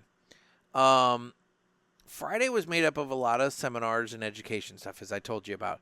We had the Julio documentary. We had the conversation with the next generation of manufacturers. The Guy Fieri interview was better than I expected. But then PCA held this tariffs chat on Sunday at 2:30. And to be honest, I truthfully felt like that should have somehow been incorporated into Friday. I don't know if it was a situation where they pulled it together at the last minute in order to do something. But no judgment to the folks at PCA, but I do feel like that was kind of the topic coming into the show. They should have maybe thought about having something pulled together a little sooner than that so that it could have been part of Friday. Because I fear that not enough people went to it on Sunday when it could have been more attended had they done it on Friday. My 2 cents, who am I? I'm just a guy. Don't listen to me. I'm just saying. I feel like it was important, and it probably wasn't given the level of importance that it deserved by having it in the middle of the trade show when retailers are doing business, rather than the Friday when people were checking in and you could have had their undivided attention on the topic. Just my 2 cents. Okay, well, why don't we now jump right back into some interviews, and we're going to start off with Dan Thompson from McAuliffe Cigars. And I'm here with Dan Thompson of McAuliffe Cigars. How you doing, Dan? I'm doing great, Nick. Thank you for stopping by here at PCA. So, all right, PCA, we're now in the, second day of the trade show, sale portion, third day of the total overall event. How's the show been so far? Show's been great. It's been amazing how the ambassadors talk to the retail shops across the country and how the retail shops have come in. We almost have no appointments left. And that is what you dream about as a manufacturer. Totally. I mean, it makes it nice and busy, and everybody's interested in buying. I love it. So now, obviously, and one thing that we have talked about with a number of people is with, tariff talks and all kinds of stuff like that. The price of cigars and the value that the consumers are looking for is important. And I've been calling it your color series. That's right. That's right in that wheelhouse. Yeah, we're just so happy. 5 years ago, we made a big bet for the company where we started growing tobacco in 4 regions in Nicaragua with farmers. We're working with the Torrent family in the San Andreas Valley. We brought all that raw tobacco in-house. We ferment it, we process it. And the idea was, how do we make these $7 and $8 cigars? And we've held those prices for 3 years. We got 3 more colors coming across the next 18 months. And we just keep finding, as they're brought into shops, it's a great solution for the shop, and the customers love them. Perfect. Now let's get a little personal for a moment. Sure. I've been asking this question. I've been fascinated by the answers. You're on death row. Yes. What's your last meal? A steak. What kind of steak? What size? Dessert? I would have a ribeye. I would have it medium rare, lots of salt and pepper and garlic. That is the dessert if you've got a properly modeled ribeye. All right. Now, we're going to end with a thinker here. Sure. You've had a fairly interesting, fairly prosperous career between your time at Microsoft and McAuliffe and everything. When you look back over your life, who would you say was your biggest inspiration? My inspiration would be my father. I think a lot of us, especially as men, when you have a good relationship with your father, they work hard, they control you as a teenager, keep you from really hurting yourself permanently, and inspire a sense of adventure that allows you to go out in the world and do great things. All right. Well, Dan, thank you so much for taking time out. I really appreciate it. You're very welcome. Thank you. Thank you. So I am here at the Nova booth with Leo. How are you? I'm good. Thank you so much, Nick. So how has the show been for you? Great. My first time in New Orleans, my first time with the PCA in New Orleans, and I love everything goes so well. People love all our cigars. Every year, more people come to our booth. Then when I see like, oh my God, everybody asks me about Nova, where I can find Nova. The retailers come direct to us and then put the order. And I'm so happy to all the support to all the clients around the world and friends. Definitely. Perfect. So, your first time in New Orleans. Yes. Have you been around? What's your favorite spot? Did you have dinner somewhere that was really good? Believe me, I don't stop eating. Okay? It's the first time. No. Everybody looks at me and they say, he doesn't stop eating. Believe me, I just try to hold everything here, but I don't stop eating. Like, I'm mix everything, like meat, chicken, seafood. It's like you want to try everything. In all the restaurants, I can stop to buy something and eat something. I'm stop. I love the food here. It's a danger state to come if you want to take care of your way. So my question. You're on death row. What is your final meal? Steak. What kind of steak? How are you preparing it? Okay, I love the filet mignon. Okay. Medium red. Use it. I'm from Uruguay. We eat a lot of steaks. Hey, all right. Anything for dessert? You know what? For dessert, I just prefer straight the cigar. I'm not. I think I'm sweet enough. I love it. So, aside from cigars, what do you want to be remembered for, legacy-wise? To share my passion and my dream with everyone, and make sure if you dream in something, you can make it. Forget about the rest of the people. You just have to follow your dream. I wanted the people to think, this girl coming from Uruguay, and look her now where she is, running a cigar company, working on the cigar industry for the last 16, 17 years. If you want it, you dream it, you make it. Love it. Leo, it's always a pleasure. Thank you so much. You're welcome. I have to hug you. And I'm here with Nicholas Perdomo III. How are you, sir? Doing well, Nick. How are you? Fantastic. So, good trade show? Phenomenal trade show. We had the big launch of Perdomo Legacy. This is the biggest launch in the history of our company, so I'm really proud of this moment. So, what does it mean for you to have blended a cigar for your father? It means everything, just having the opportunity to do it. I think that's the first thing, and I really have to thank my family. I have to thank all the people, the support I have. It's incredible. I'm completely overwhelmed by it, to be honest with you, and I'm just so grateful to have the opportunity to blend and use tobaccos that have never been used before. Tobaccos are proprietary to us, a hybrid seed that we created, our geneticists that we created alongside my dad over 12 years ago, and this is the first of its kind, and I'm proud of it, and again, it's ours. Well, and we've heard a lot of chatter amongst everybody, talking about what have you seen at the show? What have you seen at the show? And the legacy is always in the conversation. And you guys had quite the launch here at the booth. Yeah, we had probably a couple hundred people here. I just remember I'm flipping the boxes, and all of a sudden I look back in this specific area here, and I see a couple hundred people, and I was like, wow. And I was just so grateful, and I'm just to be able to speak to not only just, to our retail partners and to tell them about this special blend and the reason behind this blend. It's more than just a cigar. And this is about tradition. This is about family. And it's about passing the torch from my dad and his humility and just seeing the future. And the future of Perdomo Cigars is in great hands. So I think that the reception's been incredible with this brand. Having everybody who smoked the cigar has been raving about it. I'm just very grateful and humble about all this. Perfect. All right, now we're going to have one fun question and one question to make you think. So you're on death row. What is your final meal? Steak and lobster. Okay. Any dessert to go with that? You said pecan pie with vanilla ice cream. Oh, I love a good pecan pie. All right. Now, the one to make you think. Obviously, you've had some influence in your life. Aside from your parents, who has been probably the biggest influence in your life? Arthur Kemper, our vice president. Okay. And the lessons he's imparted?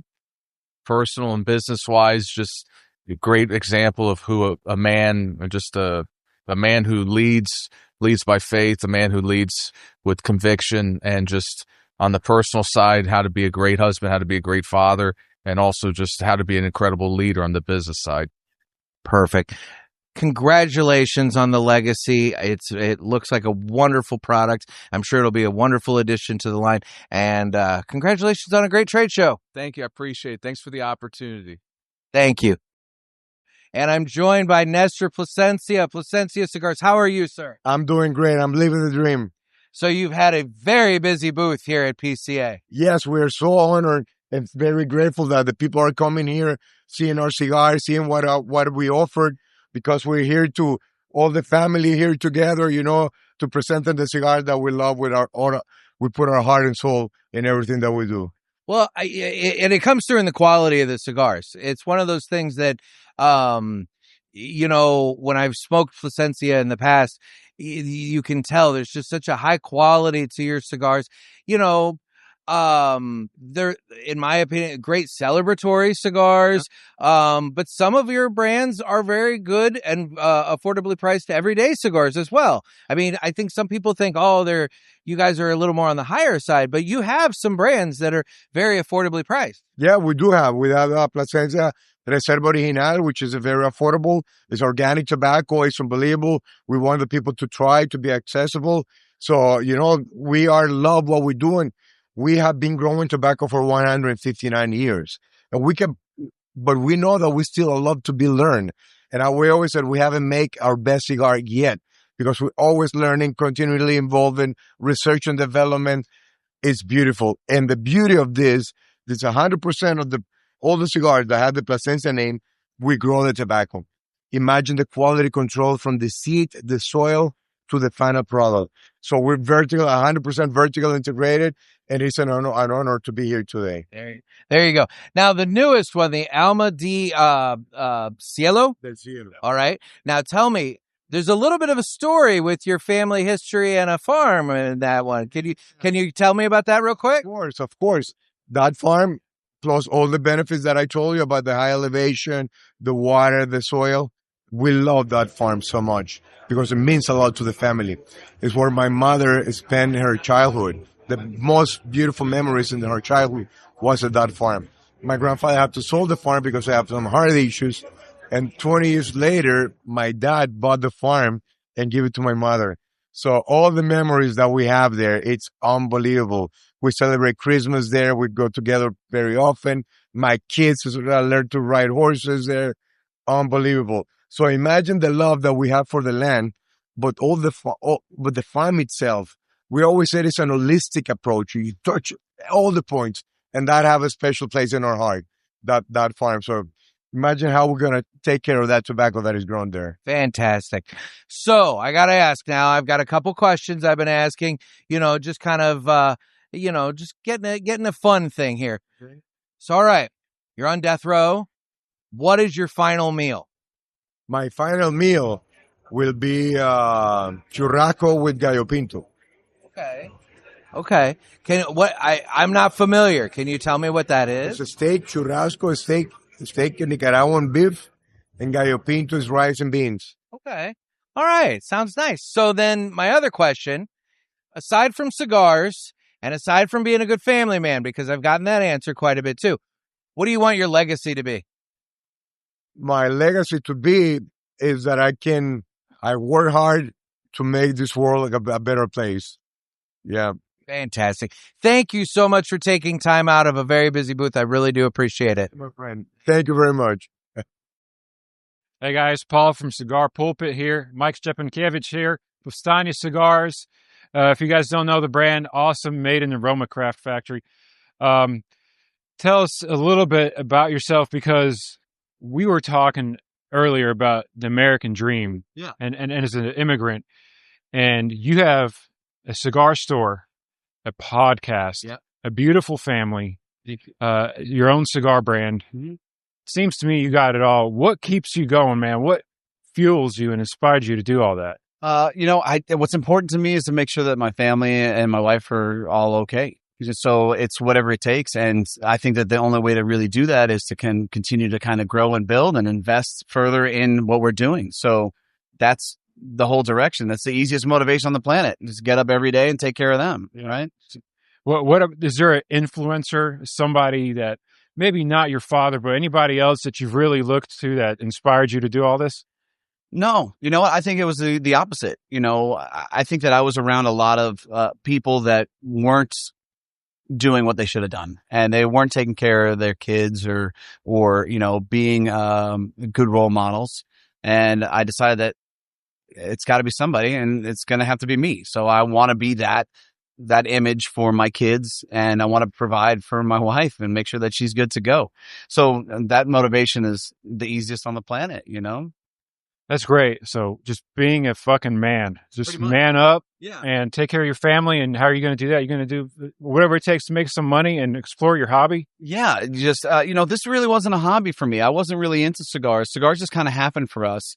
And then once that happened, I just got entrenched in it. So I started learning more and more about it and understanding more and more about it, understanding that there's a lot of BS in this industry, that there's a lot of people that lie and they're not very honest with themselves, or maybe they think they're telling the truth and someone's lying to them. I've seen that as well. So I've just kind of done everything that I possibly can to learn as much as I possibly can so that the things that I'm creating are, in my belief, the best. So we talked about you got a store, a podcast, cigar brand. Yes. If you had to pick one, what do you want to expand more? What do you want to concentrate on improving? The one I love the most is the podcast, for sure. It's the hardest as far as developing and growing, and it makes us absolutely no money whatsoever. And I continue to buy things over and over, as you know how this goes. But it's definitely the most entertaining for me. You have this platform where you can speak and be who you are. And if you do it right, you can emulate it and people will see it and they can either accept it and resonate with it or absolutely hate you for it. But at least they can have the opinion. Yeah. And I've seen your studio and the podcast improve. And you're talking about buying equipment and everything like that. And it makes a difference. Have you seen your subscribers grow? Yeah, our subscribers continue to grow. It's funny because last PCA, I was talking with Palmer. I said, hey, we really need to start focusing on these short clips. And I knew nothing about it. And from year to year, it has grown tremendously. Is it anywhere where it needs to be? No, but it's gotten so much better. So you just have to do it, right? You have to continue working on it and stick with it. And it's funny to actually have like a marker in time where I was legitimately talking with him in Vegas and said, we need to start doing this. and where it is now after just consistently putting in the work, it makes a big difference. So, have you been recognized out here? Has anybody asked you for your autograph? no one has asked me for my autograph. No. But you know what is funny is that a lot of people do watch the podcast now, and people are very excited to meet and say, hey man, I'm a huge fan and all these other things. So, and that makes you feel good, right? You can count me as one of them. Oh. All right. Last question. You got the Wojtek cigar, which Wojtek, if you all know, it was a brown bear in the Polish army, and he fought in Monte Cassino, and he was kind of like just somebody that the army brought along as a some entertainment or mascot. Yeah, it was a pet. It was a pet for a soldier, and he smoked cigarettes, he drank beer, and eventually the Polish army didn't want pets, so what they did was they just made him part of the army. Okay, so if trademarks were not an issue, any kind of Marvel character, any kind of celebrity, who would you want or what on your next cigar brand? Oh man, I don't know. It's what's funny for me is, so like, if you say Marvel characters, there are two that always stick with me in my mind. One is, I remember when I was a kid, the Captain America card from the first Marvel series. You instinctively think that. And the one that I really loved was Black Panther, which is kind of off the beaten path, right? Because you can go Hulk or Thor. Hulk is pretty cool, but for whatever reason, I like Black Panther.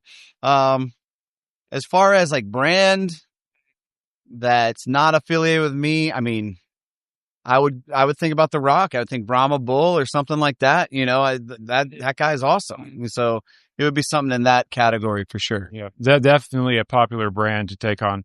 Well, Mike, thanks for the interview, and I hope everybody enjoyed it, and we'll talk to you guys later. Hi, this is Shawn with Cigar Puppet here with Mike Rosales of Roma Craft. He's going to give us a little rundown on what's new and exciting. Yeah. Hey, thanks for coming out. I'm Mike Rosales. Welcome to the PCA 2025 in New Orleans. We made it, right? So that's awesome.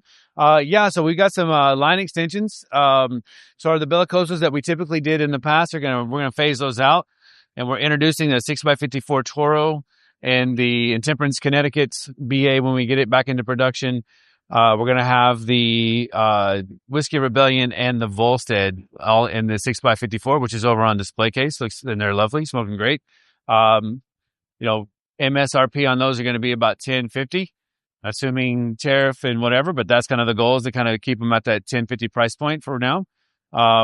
We also have the new Craft Maquette that's over in the other display case, which is the Foreign and Domestic, which is it's a 4x46 box press.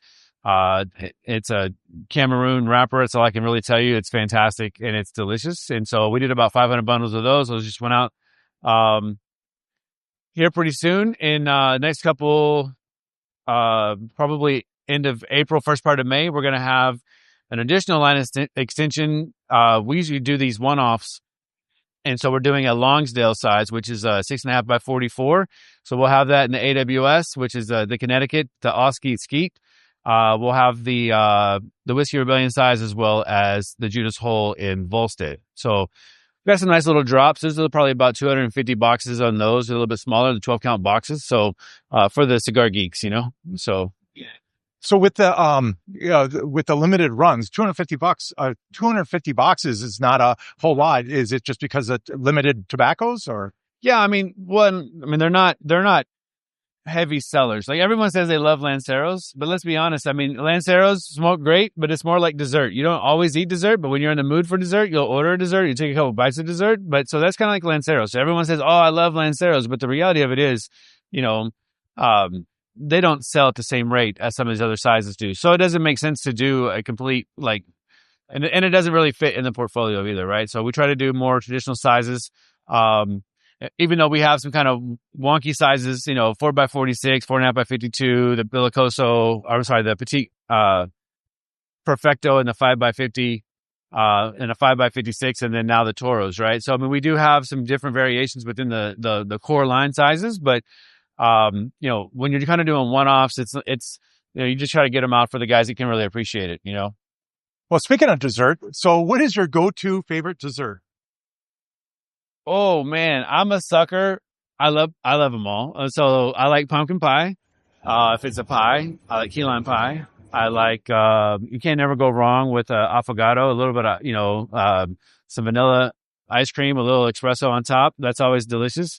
I gotta have banana pudding for Thanksgiving. I don't, the thing is, I'm allowed 4 bites. So it's not like I'm just like crushing pies. It's like 4 bites, and that's the threshold for it. And then you got to move on. So Good. At least you didn't say flan. Yeah. it depends on where you're at, I know. but yeah, no, I get it. Oh, tres leches. Oh, if you ever had tres leches cake, that's fantastic too. So it really, 4 bites is the limitation. 4 bites. That's it. I should That's maybe it. check that out. 4 bites. I don't know if I could do it. I never said like how big the bite could be, but okay. 4 bites is the cutoff, right? So, All right. I don't want to eat like an asshole. No. I totally get it. Yeah. Thanks a lot, Mike. Appreciate My you taking pleasure, the man. time. Thanks for Have a coming great out. show. Yes, sir. All Thanks right, so much. thank you. Appreciate it. Take care.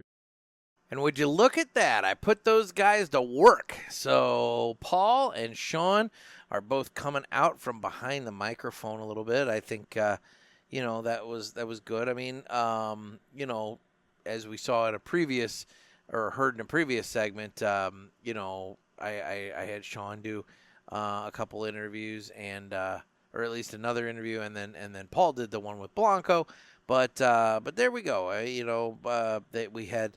These were the two that you just heard. The one with Paul that you just heard, that was his first time doing an interview, and then we're gonna hear Shawn's first attempt at an interview in a bit. And they did wonderful. They did. They didn't complain. They didn't. They weren't if they were nervous, they sure as hell didn't act like it. When I told them you're gonna do this one, that kind of thing. And part of it is mix up the voices a little bit. Part of it is, though, too, they knew various aspects about these companies and were more familiar with them than I was. And so it's like, let's lean on their knowledge base a little bit and get them to interact and interview these guys so that, we can have a good interview. So I appreciate their effort, and I appreciate their willingness to throw in and do the work, because it could have been intimidating, but they didn't do it. Next up, Sunday's Entertainment, the comedy show. Like I said, it was fun, it was familiar if you were at the Cigar Expo. It was a good time, though. Once again, Nick Perdomo, he won the day. I think he won the day with the exact same joke that he won at the Expo, which was, at the expense of another manufacturer and his penis size. It's one of those jokes that just seems to continue to hit. But anyway, so yeah, Nick Perdomo won the manufacturer comedy bit, and Tony V, he anchored the thing. He emceed it. But he kept it rolling. He kept it funny. And to be honest, had he not been there to do that, it would have fallen apart. I did hear grapevine, little rumors. There were a number of manufacturers that were trying to drop out.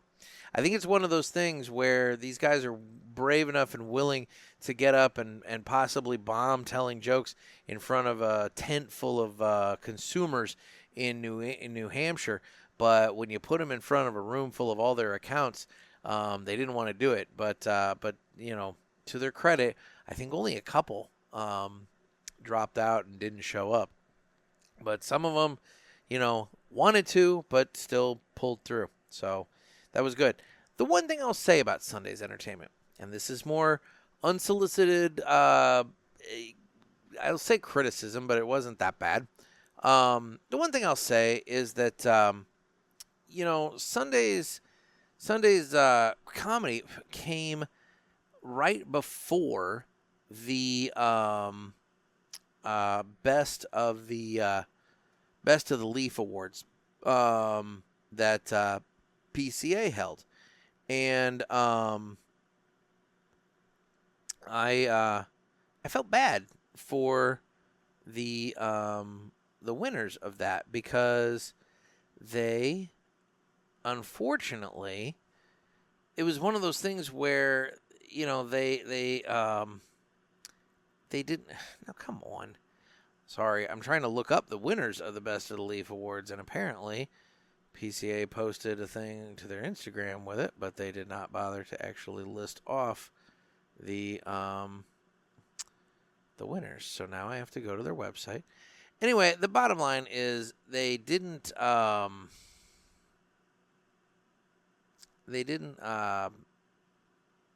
had they reversed it instead of having the comedy first, I feel like more people would have been sitting there to see these shops get some recognition. I feel like the people kind of got up and left, and it's sad because you had all these shops that I think would have wanted to, I think it would have been nice for them to get the appreciation and the attention for God's sakes, where on your site do you have these awards? Oh my God. Sorry, guys. I am trying desperately to talk and find these awards, to find these award winners, and for the life of me, I cannot find these things. This is mind blowing to me that it's this hard to find this, because it also doesn't help that autocorrect continues to give me the wrong damn thing when I'm trying to type this shit. But all right, so there, finally a link to thing. Okay, sorry. So anyway, the winners of the best it's the second annual Best of the Leaf Awards. These are the places that got that won the different categories, and quite frankly, like I was saying, I feel like they should have been named prior to the comedy thing, so they could have had the full room of people applauding for them instead of about half. In the category of cigar bars, the Cigar Vault out of Pacific, Missouri, which quite frankly is maybe an hour or less from me, took the win there. Fedora Cigar and Wine Bar out of Punta Gorda, Florida, won. Fox Cigar Bar in Gilbert, Arizona, won. And Thomas Hines Sampling Room and Tobacconist in Manitoba, Canada, won that as well. They do regions, so these guys all won Best Cigar Bar, but they won in their region. For Best Cigar Lounge, Creekside Cigar Company in Maineville, Ohio. Oscar's Cigars and Sports Lounge in Palmyra, Pennsylvania. Smoky Bear Cigars and Cafe in Blue Ridge, Georgia. And Stanley Papas in Inglewood, Colorado. They won the Best Cigar Lounge. And then in the category of cigar shop only, you had Neptune Cigar in Miami, Florida, and the Leaf Master Trading in Abu Dhabi, United Arab Emirates. They all won those. So congratulations to the winners. I wish you guys would have been able to be announced prior to the comedy, so that, like I said, everybody would be there. But, it is what it is. I gave you some recognition there. Then let's talk about the Monday start time. 8 a.m. 8 a.m. Monday start time. That was way too early for everybody. That was way too early for everybody. Maybe not everybody, but for the vast majority of people, that was way too early, because the simple fact was a number of people went out and enjoyed the parties at Manning's and Cuban Creations, or they went out and found whatever trouble they were going to get into on their own. But I heard reports of booths not being manned first thing Sunday morning. Foot traffic at the show did not pick up until after lunchtime. It was fairly dead until after lunchtime. Shawn and I got there at about 9:30ish or so. 9:30 to 10 o'clock. It's probably closer to 9:30 on Monday. And yeah, it was dead. It was dead. And so realistically, for planning purposes, in future years, PCA, if you're taking unsolicited advice, you don't need to start it that early that last day. You could have just started at 10 a.m. Like you did the other 2 days, and I think everybody would have been just fine. But yeah, it was not needed to be started at 8 a.m. That was trying to cram in an 8-hour day when, I mean, you had a lot of retailers that had already left for home. A lot of people left, Monday, and they did their shopping, Saturday, Sunday, and they left Monday. Other ones, like I said, rolled in after lunch because they were out partying Sunday night and they wanted to sleep in a little bit. It's what it is. It was just it was not ideal, but otherwise I didn't care because I didn't go out partying. So realistically, I was fine with it. We took our sweet time getting in there, but that's because by the last day we were down. We thought we were down to like 2 or 3 interviews. We ended up doing like 6 or 7 that last day, just because we had the time. And the manufacturers had the time because there were no retailers in there to talk to. So we ended up getting a few more done that day, but, such is nice. But anyway, the final little observation that I had, my little thought on PCA, just to kind of give you that, the weather. The weather could not have been nicer. PCA obviously had nothing to do with that, except for the fact that they worked out to be down there at this time of year. Let me tell you, New Orleans is normally an armpit. I mean, it's a muggy, humid city. But my God, it was gorgeous. It was maybe 75. I think it got to like 80 maybe the last 2 days that we were there as a high. But it was about 75. It was maybe 60, maybe 55 at most, at night. It was clear skies, no rain, light breeze. It was wonderful. It could not have been nicer. They could not have asked for better weather. PCA got so incredibly lucky, and everybody commented on the weather. It's one of those things where it was just the perfect weather, and I think it was needed because we're all sitting around smoking cigars, and it's one thing to be inside smoking cigars. It's another thing to be outside. That was one thing I noticed too. God bless the folks working at the convention center, because the amount of smoke they had to clear out of that room was just astronomical. I mean, guys, you're walking through a giant trade show floor with four halls connect. The walls removed and connected. I mean, this is a massive show floor, and it looks like London fog has descended upon this place, because every single person in there practically is smoking a cigar. It is thick with smoke. And so I believe it was, I don't know if it was Saturday or Sunday. I think it was Sunday. I was sitting at the Villiger booth right at 6 when the show floor closed. And all of a sudden I said to Shawn, I said, my God, I just got cold. And it's because they turned on the exhaust fans to suck out all the smoke, and they opened up all the thing. And it got instantly cold as they were trying to fumigate the place. But yeah, the smoke was thick. But then when you stepped outside, it was like your lungs could breathe, and it was nice, and it was wonderful. So it was good. The weather was perfect. I loved it so much. So anyway, let's do the last round of interviews here. I have some really, really good interviews in this last round that I was really happy with. So let's go ahead and do this last round of interviews here, starting with Nelson Alfonso from Selected Tobacco. And we're here with Nelson Alfonso of Selected Tobacco. How are you? Thank you so much. Very fine. Thank you. Very well. So I would love for you to tell me all about this gorgeous humidor. Yes. This year is the the anniversary 175 of the brand Byron, created in 1850.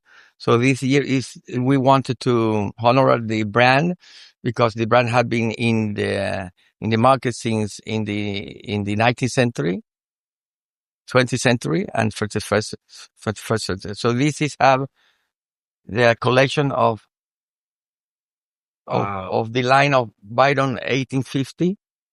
And this is the other bands that we call here Gran Poemas, Habaneros, and Elegantes. So we have the 4 line of Byron in one humidor. Wow. This is a 16, they have 16 cigar because we have 15 of each. Oh, wow. So there's multiple levels and it's all it's then same. Okay. Yes, you have 10 here, 5. So it's 15, total 60 cigars. Okay. That also we wanted to do a special humidor. It's not painted. It's a blue wood. Oh. It's blue. And you have here the humidifier. Here you have also 2 drawer for the cigar case and for an ashtray. Oh, wow. You even have the ashtray on the side. That's wonderful. Yes. So when you close it, you don't see nothing. It's total. So slick and smooth. I love that so much. You put so much effort into the design and the packaging and everything. Yes, it looks so yes. great. Yes, we do everything. We do not only the tobacco that we grow, and then we roll that, and we also do all the packages by ourselves. I mean, we do all the design, and this is a cigar that all is very aged. We normally age cigar. So, for example, for each of these, we do $300 a year. $300 of 25 a year. But this year we didn't do those standard box that it is. This is the standard box that normally we put this cigar here. You know, this time, this is from previous year.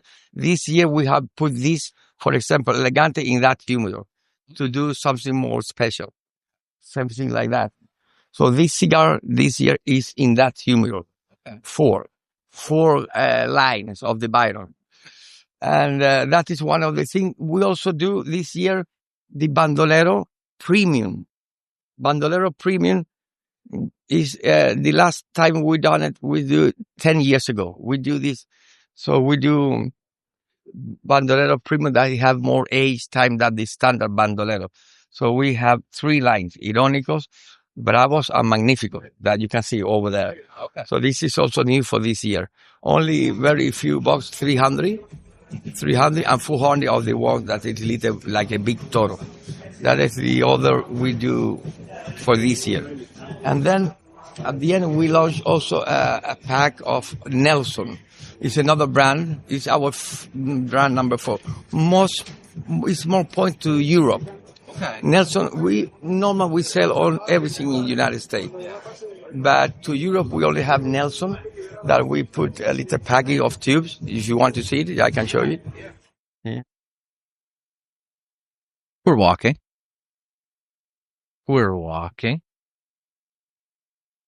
And this is the line. Oh, okay. So this line is we have 5 sizes. This year we put only one size, the name Ilustres. That is this cigar. Only 1,000 pack. Only 1,000 box of 5. So this is my son Nelson that he here, my son, one of my 2 sons. And this is the only, so this year we have Nelson, the Byron 175 anniversary, and the 3 boxes of Bandolero. It's a wonderful selection. Everything looks so beautiful, and you just make such wonderful products. They're always such. I try to do my best. They're just great cigars that always just they're just they taste so good. They smoke so good. Thank you so much for taking time out today. We really do appreciate it. Thanks to visiting me here. You appreciate it. So now we want to get to know the man a little bit. So I want to start off with, you've been to New Orleans before, correct? Yes.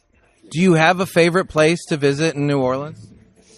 No, I have been here, I've seen 10 years ago. Okay, I didn't know if there was a restaurant or anything like that off the top of your head. Came here, hotels, work, and then I left. I gotcha. Okay. No, that's okay. So then let me ask another question then. So if you knew that the next meal was going to be the last one that you had, what would you have to eat? Oh, that's complicated. I like all the. I like. I know. I'm putting you on the spot. Yeah. I like more meat. More. I don't know in English. The cow. How do you say? Steak, beef. Yeah, I am more steak. Yeah. Okay. More steak than. So anything for dessert? Any specific dessert? I don't have dessert. I don't like the dessert. Okay. You're not the first person to tell me that today, so it's interesting. So then, my other question. If you could be known for anything other than cigars, what would you want your legacy to be? Like a good father, to be a nice father with my son. That's what I want. That's a fantastic answer. I love that. So, Nelson, thank you so much for taking time out. I appreciate it. Thank you. And I'm here with Oliver Nouveau from United Cigars. How you doing? Nick, I'm doing fantastic. Appreciate you guys stopping by once again. Great show. Awesome show. Love it. Love it in New Orleans. Love seeing the people out here. It was a good energy. A couple tired faces because those nights get late, but not any different from Vegas to New Orleans. It's going to happen. You're seeing good people. So the energy at night is even a little more elevated, and mornings are a little harder, but you got Cafe Du Monde outside. You got coffee everywhere. So we're doing all right. Perfect. Now, you talked earlier about the Gold Star, but then we're also here with the Humi bags. We're standing in front of our United Humi bags. A beautiful display that will be going out to retailers as well for those that need it. These Humi bags, we mentioned it earlier, but let's focus on it. We have 3 different wrappers. So to give an example of what the value is in the cigar, the United Toro on the shelf has an $8 retail. So when you buy 5 United Toros in this Humi bag, you're going to get a matching firecracker, meaning the wrappers are the same. So the Maduros will match for free. So that's 6 premium cigars for a $40 retail value. And as I mentioned, that comes in the Mexican San Andres Maduro, Ecuadorian Habano Sungrown, and the Ecuadorian Connecticut Shade. Yeah. Fantastic.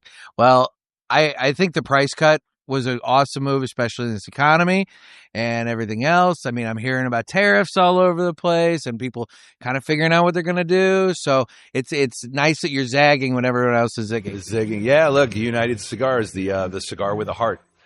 You didn't get that reference? That was a Mr. Mom, because I know when we posted it, you're like, I didn't get the reference. I didn't get the tuna reference. That's a 1983 movie, but a classic Michael Keaton movie. It was Schooner Tuna. So yeah, I just played around with it, had a little, little fun. So yeah, we tried to, cut costs, as I mentioned earlier, and it just kind of happened with the timing that it was perfect. So we passed that along to the consumer, to our retailers and the consumer. Once I Googled it and saw the Mr. Mom clip, I was like, that was brilliant, because you basically went like almost verbatim for what he was saying. Almost verbatim. I kind of kept the same mannerisms, right, as well. Whereas a little stoic, and then he got all excited with the flag at the end. But no, it was fun. It was good. It was good.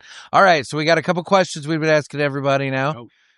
So first one up, you're on death row. What is your last meal? Ooh, I gotta go. Well, it's gonna be. I mean, it's gonna be a street taco. I'm just trying to think. I gotta think which one I would want on death row. If a birria taco is done properly, sometimes they overstuff it with meat. I like a good, proportion. I'm gonna go birria taco. Okay. Yeah. Just a birria taco. You're not having sides, drink, dessert. What are you doing? Oh, tres leches as a dessert. I need Jamaica as the drink, and sides. I really don't do sides. I load up on the tacos. Okay. All right. Now, in terms of influence in your life, aside from like your folks, because everybody always has parents, who's been a huge influence in your life? So look. I have a lot of years in the industry. Started in 1998 in Las Vegas under Michael Fry. I'll give him credit. Love you. And then David Garofalo as well. Big inspiration. It's taught me a lot about the all sides of the business. And then Nelson Alfonso. I thought I knew a good amount about tobacco and cigars and packaging. But once I rolled into United Cigars in 2016, was able to sit down with Nelson, absolutely changed everything. Fantastic. Oliver, thank you for your time and have a good rest of the show. I enjoy it. Nick, thank you so much. Cigar Pulpit World, thank you. Buy United, smoke United, live United.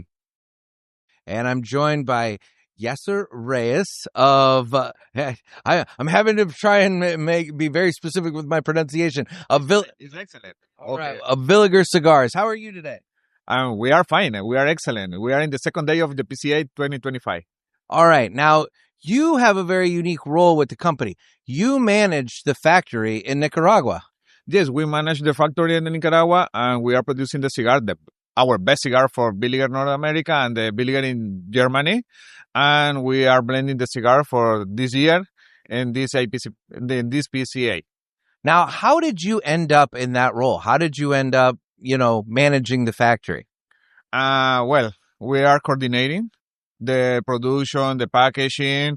We are tasting the tobaccos. We are in all the process involved, and we have the coordination with the different markets. Okay.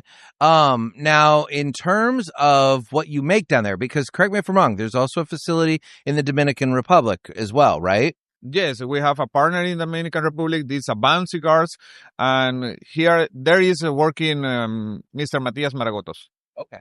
Now, in terms of what you produce down in Nicaragua at your factory, what highlights do we want to talk about there? Well, we are producing the different brands. For example, Villiger 88 Nicaragua. And now this year we are launching 2 new products for the USA market. Okay. Well, let's walk over here and see one of them. So then can you tell? Okay, we're going to start over here. So which one did you want to start with? We will start with Capitana. Capitana cigar, this is a new relaunching cigar because we had this tobacco in U.S. market in the past, Habano cigar, and now we are relaunching with the new face. The Capitana cigar is a Connecticut shade with fillers and binder from Nicaragua. This is a Connecticut, but it's not the old Connecticut. When we blend these cigars, we was looking to be a body. Complex it. At the same time, the flavors and the smell well and the sweetness in a Connecticut cigars and enjoy it, the Connecticut. No, it's only the smoke. It's about the cigar. And we launched 4 sizes, the Robusto, Toros, Churchill, and the Lonsdale, 6x43. So what size do you like to smoke? Robusto. I am very classic in that. Yeah, very, very classic. I prefer that cigar because if you reduce the ring gauge when you are smoking, you are feeling different flavors. But it's very hot when you are blending. When you are blending, you need to be in middle of the cigars. You need to create the blend for big cigars, the small cigars, and you feel the same notes. For that reason, the middle, 5x50. All right. And then what about the other release here at PCA? Okay, come here. Okay. This is the last baby. This is the last baby. This is the Gran Reserva 88. We produce in the factory Villiger 88 Nicaragua, and we produce this year a limited edition, the Villiger 88 Gran Reserva. In the past, Villiger has a different combination between Ecuadorian Sabana, Nicaraguan Habano, different, the same level of the cigars. Okay. But now we have here a Mexican wrapper, San Andres, Ecuador binder, and we have filler from Nicaragua. What we are looking this is easy. The people of the market, in this case, Rene from Villiger USA, he said me, I want a nice and beautiful cigars, a good smoke. Okay. What do you want? The best. What is that? I don't know. But blend that. Our proposal was these cigars, a complex cigars with a good finish at the end. You have the finish for the next day. And in that case, we put together the richness and the flavors of the Nicaraguan tobacco, the character of Nicaraguan tobacco with the tobacco from Mexico. When you start smoking this cigar, you feel the body. That is important. and you have the notes at the 1, 2, 3 part of the cigars, and it's amazing because it's sweetness at the same time.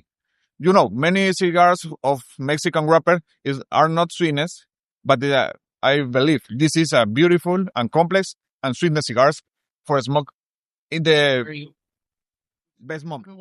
I smoked this cigar at the party on Friday night. And let me tell you, the Gran Reserva is a fantastic addition to the 1888 line. It is a wonderful cigar. It's smoked so well, very, very flavorful. And you're right, it's a nice, good body to it and everything. No, this was a truly fantastic cigar. So big compliments. It's a big compliment because, you know, we started the company, running the company in 2021. Yeah. We bought a lot of tobacco for the company, and we take some part of that tobacco and we put that in other part of the company, and we decided to create new cigar with that tobacco. After 2 years, we produced the Villiger 88 Gran Reserva, and we aged the cigar by 1 year in our storerooms in the company. You know, it's a clean company. We have the best condition for the cigars, and you have in these cigars the time, the dedication of the cigars, and our best effort, like blenders, like cigar makers in Villiger de Nicaragua. Perfect. Now, real quick before we go, you hosted Hank from Pulpit Fest at your factory during the Puro Sabor Festival. And he had such wonderful things to say about your factory. He said that your factory was so clean he could eat off the floor. Okay, it's a modern company. It's like a German company. Yeah. This is the format. We have the responsibility to be the best in where we doing in the factory. It's very clean because they designed a beautiful building, but our process in the company now, we are controlling everything. That is my job in the company. I am happy for that. I am happy for blending the cigars. Now Villiger has a right hand in Nicaragua. Yeah, we are trying. Everybody can come to the factory and visit us. We are open for the people. Perfect. Thank you so much for taking time out. I really do appreciate it. I appreciate your visit our booth. Thanks. Thank you. Hi, this is Shawn with Cigar Pulpit. This is my first time behind the microphones, but came across an old friend from Milwaukee. He has a really interesting story. I'll let him talk about Tyler Jeffries. Yeah. So. Hi, this is Tyler Jeffrey. I'm behind the Viso Horny cigar. So it's a cigar that's made by Nika Sueño, Roma Craft. I was working retail in Milwaukee, and I brought in Roma Craft, started doing very well. So I went down to Nicaragua with my buddy Mo, who owns Patina Cigars. And when I was down there, I hit up Skip, and we started hanging out. And then I kept coming down and bothering him, and then kept asking him if I could take his tobacco course, and he finally let me do it. And then so we blended a cigar, and I picked out all the primings. And Skip's like, if it's gonna be called Viso Horny, it should be all Viso. So we switched all the primings to Viso. So it's Viso all the way through, wrapper, binder, filler. And the first run we did 4x52 to 2500. We went direct to consumer, and on this run we went the traditional way of brick and mortar, and then we have Cigar Hustler, Postania distributing the cigar for me. And this second one is a run of 5,000. It's a 5x55 box press, Gran Robusto, and yeah. And then we're gonna come out with maybe a new size every year depending on the tobacco. There's one of the fillers, only 2 people grow it, so and one of the guys doesn't like to sell it, and the other one is just okay. So it depends on if we can get the tobacco, and then we'll keep making it. So, yeah. Well, you know, the cigar that I had, somebody gifted me Viso Horny because they were all sold out. So yeah. How are sales going so far on this one? Really good. And I'll be doing an event at Lake Country Cigars in end of May. That's in Delafield, Wisconsin. I used to work there. And then Small Batch will have them so far. Michael's, we got an event Friday at Michael's in Keller, Texas, outside of Dallas, Fort Worth. So, yeah, and then so almost sold out already. We did some sales pre-show, and then we got them going today. But so it's going really well. All right. Well, it's super. I appreciate the time. Great to get back with you again, and congratulations on all your success. And I just saw that you had another anniversary at Southwest. What is that? 14 years. Yeah. 14 years. Yeah. When I first met him, he was working the ramp out at Southwest in Milwaukee. Yeah, and I transferred down to Austin to get to learn from the guys at Roma, and I help out in their warehouse too. So I moved down to Austin just to learn more about cigars. I did the retail thing for 5 years. So now I'm learning sales from Mike and Jason, and then I go down to Nicaragua and learn from Skip and Alex, the guy who does the pre-industry for Roma. So it's been moving to Austin is the best thing that could have happened to me with cigars. I'd be able to learn from the best. So well, you have some pretty good mentors, and I'm glad. Look forward to following you in the future. And I think you have a bright future in cigars. Thank you, All right. thank you so much. Well, thanks a lot. Well, have a good day. All right, thank you. And I'm here with Sarah Rodriguez of West Tampa Tobacco. How are you? Great. I'm wonderful. It has been like a long time coming for us to finally meet, because we've been interacting between the parishioners nominate or making you guys a cigar of the year, 2 years in a row? And then obviously all your help at Pulpit Fest, which I greatly appreciate. I mean, we've been emailing back and forth for a while now. At the beginning. Yeah, it's been a minute. Yeah. So we talked a little earlier. You showed off some of the new product that you've got from West Tampa.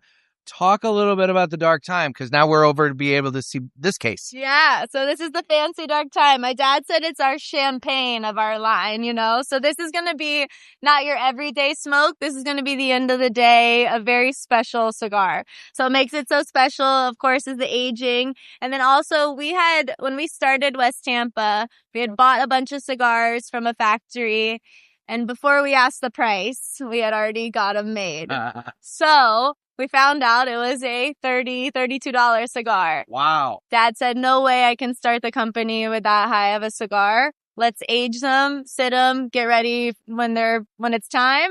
And now it's time. So this is it. Very cool. Very cool. Now we get to learn a little bit about you. So, what's your favorite place in New Orleans? Do you have a restaurant, or maybe like somewhere that makes a really good hurricane or something like that you like? I haven't been here since like college days, so like Bourbon Street in general. All right, okay. That's fine. So okay. So if you were to go walk it up to the bar, I don't know if are you much of a drinker? Yes. Okay, well, it's fair. No, I'm not saying you're an alcoholic or anything. I'm just okay. So what's your drink of choice? You walk up and you play shorter. What's your drink of choice? I do white wine. Okay. I do. But I'm trying to get away from it. I want to get more into tequilas. Okay. And mezcals. So dry, Like a dry white.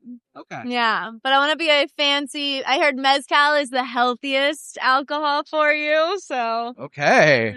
I didn't know that. So, now the other thing I'm curious about, in terms of inspiration for your life, it probably would be easy to say your dad. Yeah. Aside from your dad, do you have anyone else that you really look up to that's inspired you? Taylor Swift. Okay, kind of extrapolate on that a little bit. Let's talk about that. I've been listening to her since I was 15, and she wrote 15, and yeah, she's a powerful woman, and I just love her, and she's honest and vulnerable, and our birthdays are only 2 days and 2 years apart, so I feel like we're best friends. Well, she's kind of crushing it in life these days. You can't. Yeah. So I'd say she's an inspiration for sure. Yeah. All right. So now we know that Sarah's a Swift. Thank you so much for taking time out. I hope you have a great PCA. Yeah. Thank you. You too. Thank y'all. All right. And that would be the last of those interviews. Now, I said earlier that these were a little more casual and not really commercials. Guys, we talked, if you were looking for details about all the new products, we did those separately because, we kind of wanted to make sure that we wanted to do something a little different. So if you're looking for more of the product details, head on over to the Cigar Pulpit's YouTube or Rumble pages. Over the course of the next few days between when this episode drops and when part 2 drops on Tuesday, I'm going to be uploading interviews with all these manufacturers again.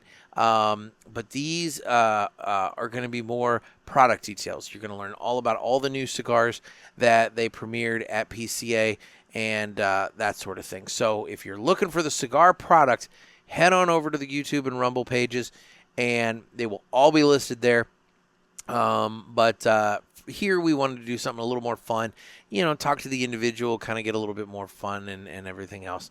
And I obviously enjoyed my death meal question because I thought it was interesting. Some of the answers were really interesting.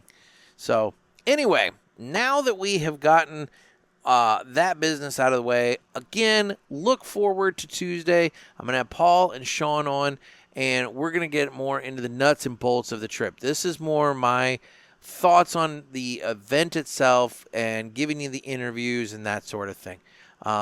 So, there's one gentleman that I'm sure has been waiting for a shout out. But he'll get it. He'll get it. It's not toxic. Anyway, moving on, let's go ahead and do this now. It's time for the Villiger Cigars Entertainment Report, brought to you by Villiger. Villiger Cigars, one of the leading cigar and cigarello manufacturers in the world, founded in 1888 and still family-owned and operated. Head over to VilligerCigars.com and check the store locator to find a shop near you that carries them. We guarantee that Villiger Cigars will be a wonderful addition to your humidor and cigar rotation. All right, guys, as I pointed out to you earlier, so between the trip and then so the way my coming back worked, I had a 7:30 a.m. flight out of New Orleans, supposed to land in St. Louis about 20 after 9. Shawn also was leaving New Orleans Tuesday morning. He had a 6:10 a.m. flight. So we decided we just go ahead and share a car. But that meant that I had to be in the lobby at 4:15. So I got up at 3:30. And as you'll find out on Tuesday, I didn't get much sleep that night. So I didn't get a lot of sleep that night. Flew home and immediately started having to work on my newspaper. That lasted pretty much that lasted all day Tuesday. Then Wednesday, I got up. I had to go and do my, run to the printer, get the papers, do deliveries. And then I came home and I was able to relax. I should have started working on editing interviews. Didn't. And instead, Facebook has been feeding me reels of this show with the Broken Lizard crew. The guys who did Super Troopers and I think Beer Fest and like a number of movies. But the Broken Lizard guys, they did a show called Tacoma FD, and it's about a group of firemen in Tacoma, Washington. And I've been watching these clips, and so I started binging that, and I've been binging that on Netflix, and I dig it. Look, it's a sitcom about firemen with these guys. It's juvenile humor. They're not really fighting a lot of fires, for a fire department. They're not getting called to fires frequently. But nonetheless, I've enjoyed it. It's been funny. It's been kind of mindless. It's been something I can kind of watch, space out on, and I'm good with that because I have just been run, go this whole time, and I needed a little mindlessness. And that's, to be honest, all I've watched because, like I said, Wednesday night I watched that. Today, Thursday, as I record this, I got up and went and got a haircut, ran a few other errands, and from there, I started editing interviews, and this has taken way longer than I thought it was going to. And so here I am now. So, yeah, I'd say in terms of a Villiger Cigars Entertainment Report, Tacoma FD, that's the only thing I've been watching lately. Let's go ahead and do this now. It's time to fly high with Blackbird Cigars. Blackbird Cigars offers you remarkable quality using the most delicate and finest tobacco to always ensure that you're receiving unsurpassed cigars. Blackbird Cigars strives to give you undoubted repeating flavor for every cigar you smoke and impressive quality so that you can always expect greatness. Check out their website for a full list of stores carrying Blackbird Cigars and give them a test flight. Blackbird Cigars, can't clip our wings. And it was really nice to see Jonas and the crew at Blackbird.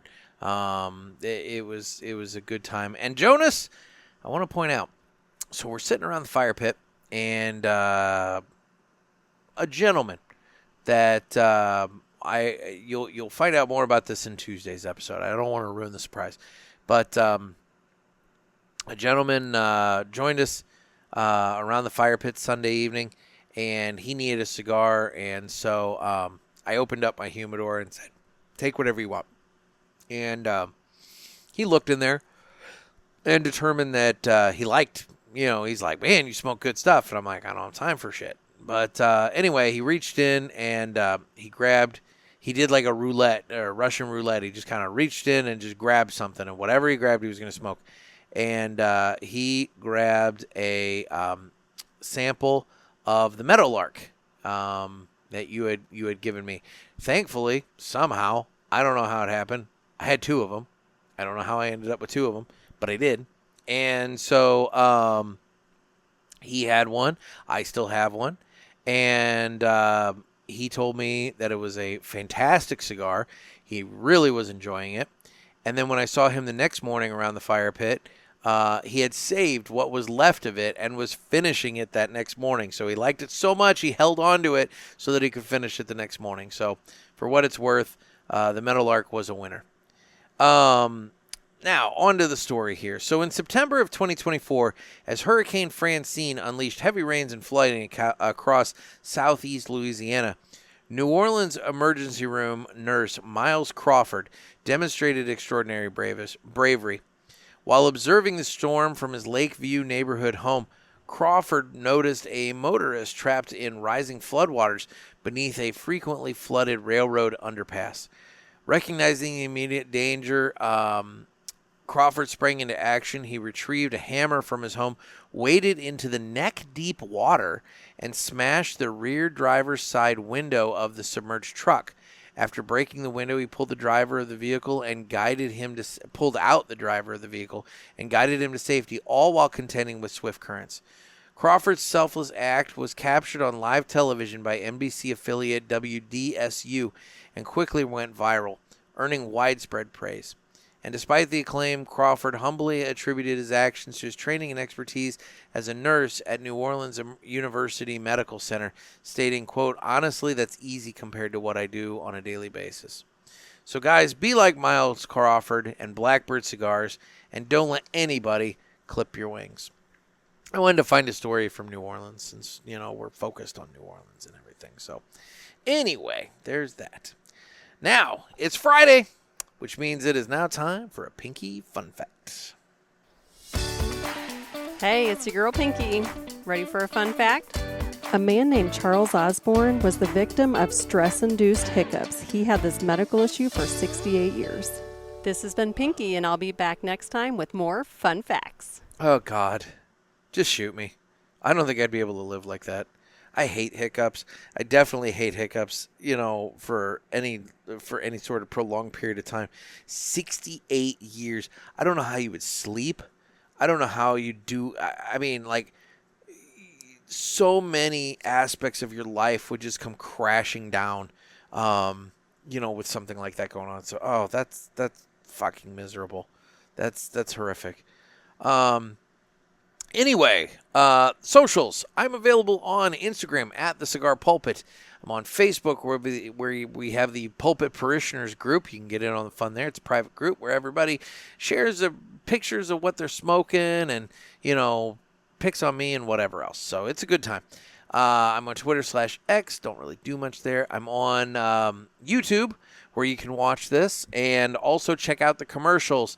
I say commercials. It's the cigar information. Check out the cigar information from the retail or manufacturers at PCA. We're going to have all those videos up. They're going to be individual, so it's not like you got to sit through like 8 of them at one time or something like that. You can pick and choose what manufacturer you want to watch, and whatever.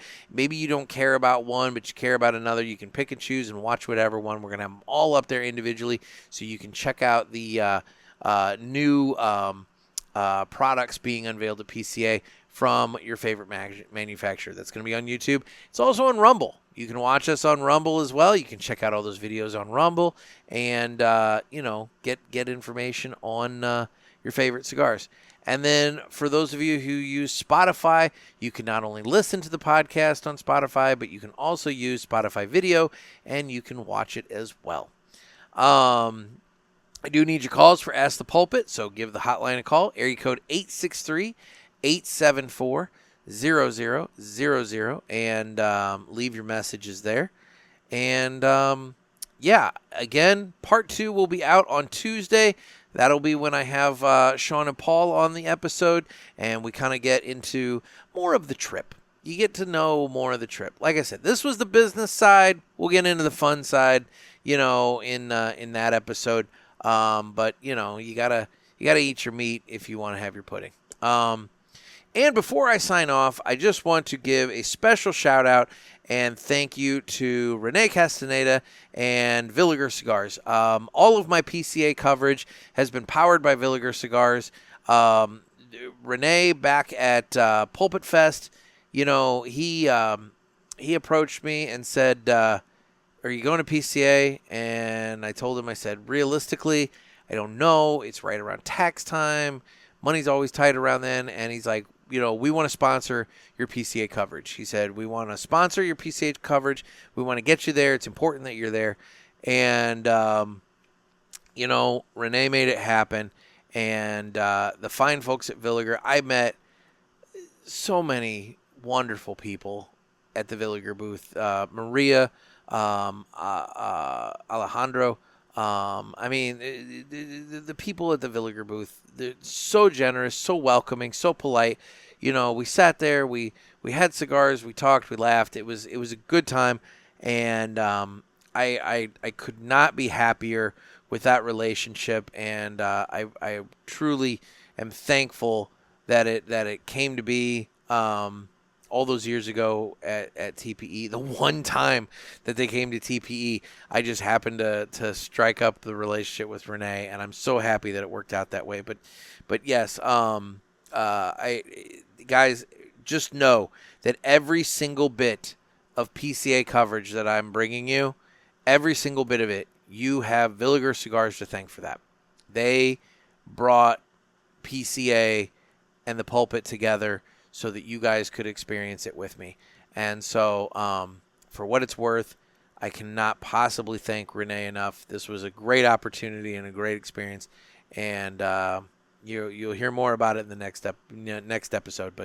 But it was great, and I really do appreciate everything. So, anyway, I've still got to edit this all together. So, guys, this has been another sermon from the Cigar Pulpit. I'm Nick. Stay safe and stay smoky. And remember, it's not toxic.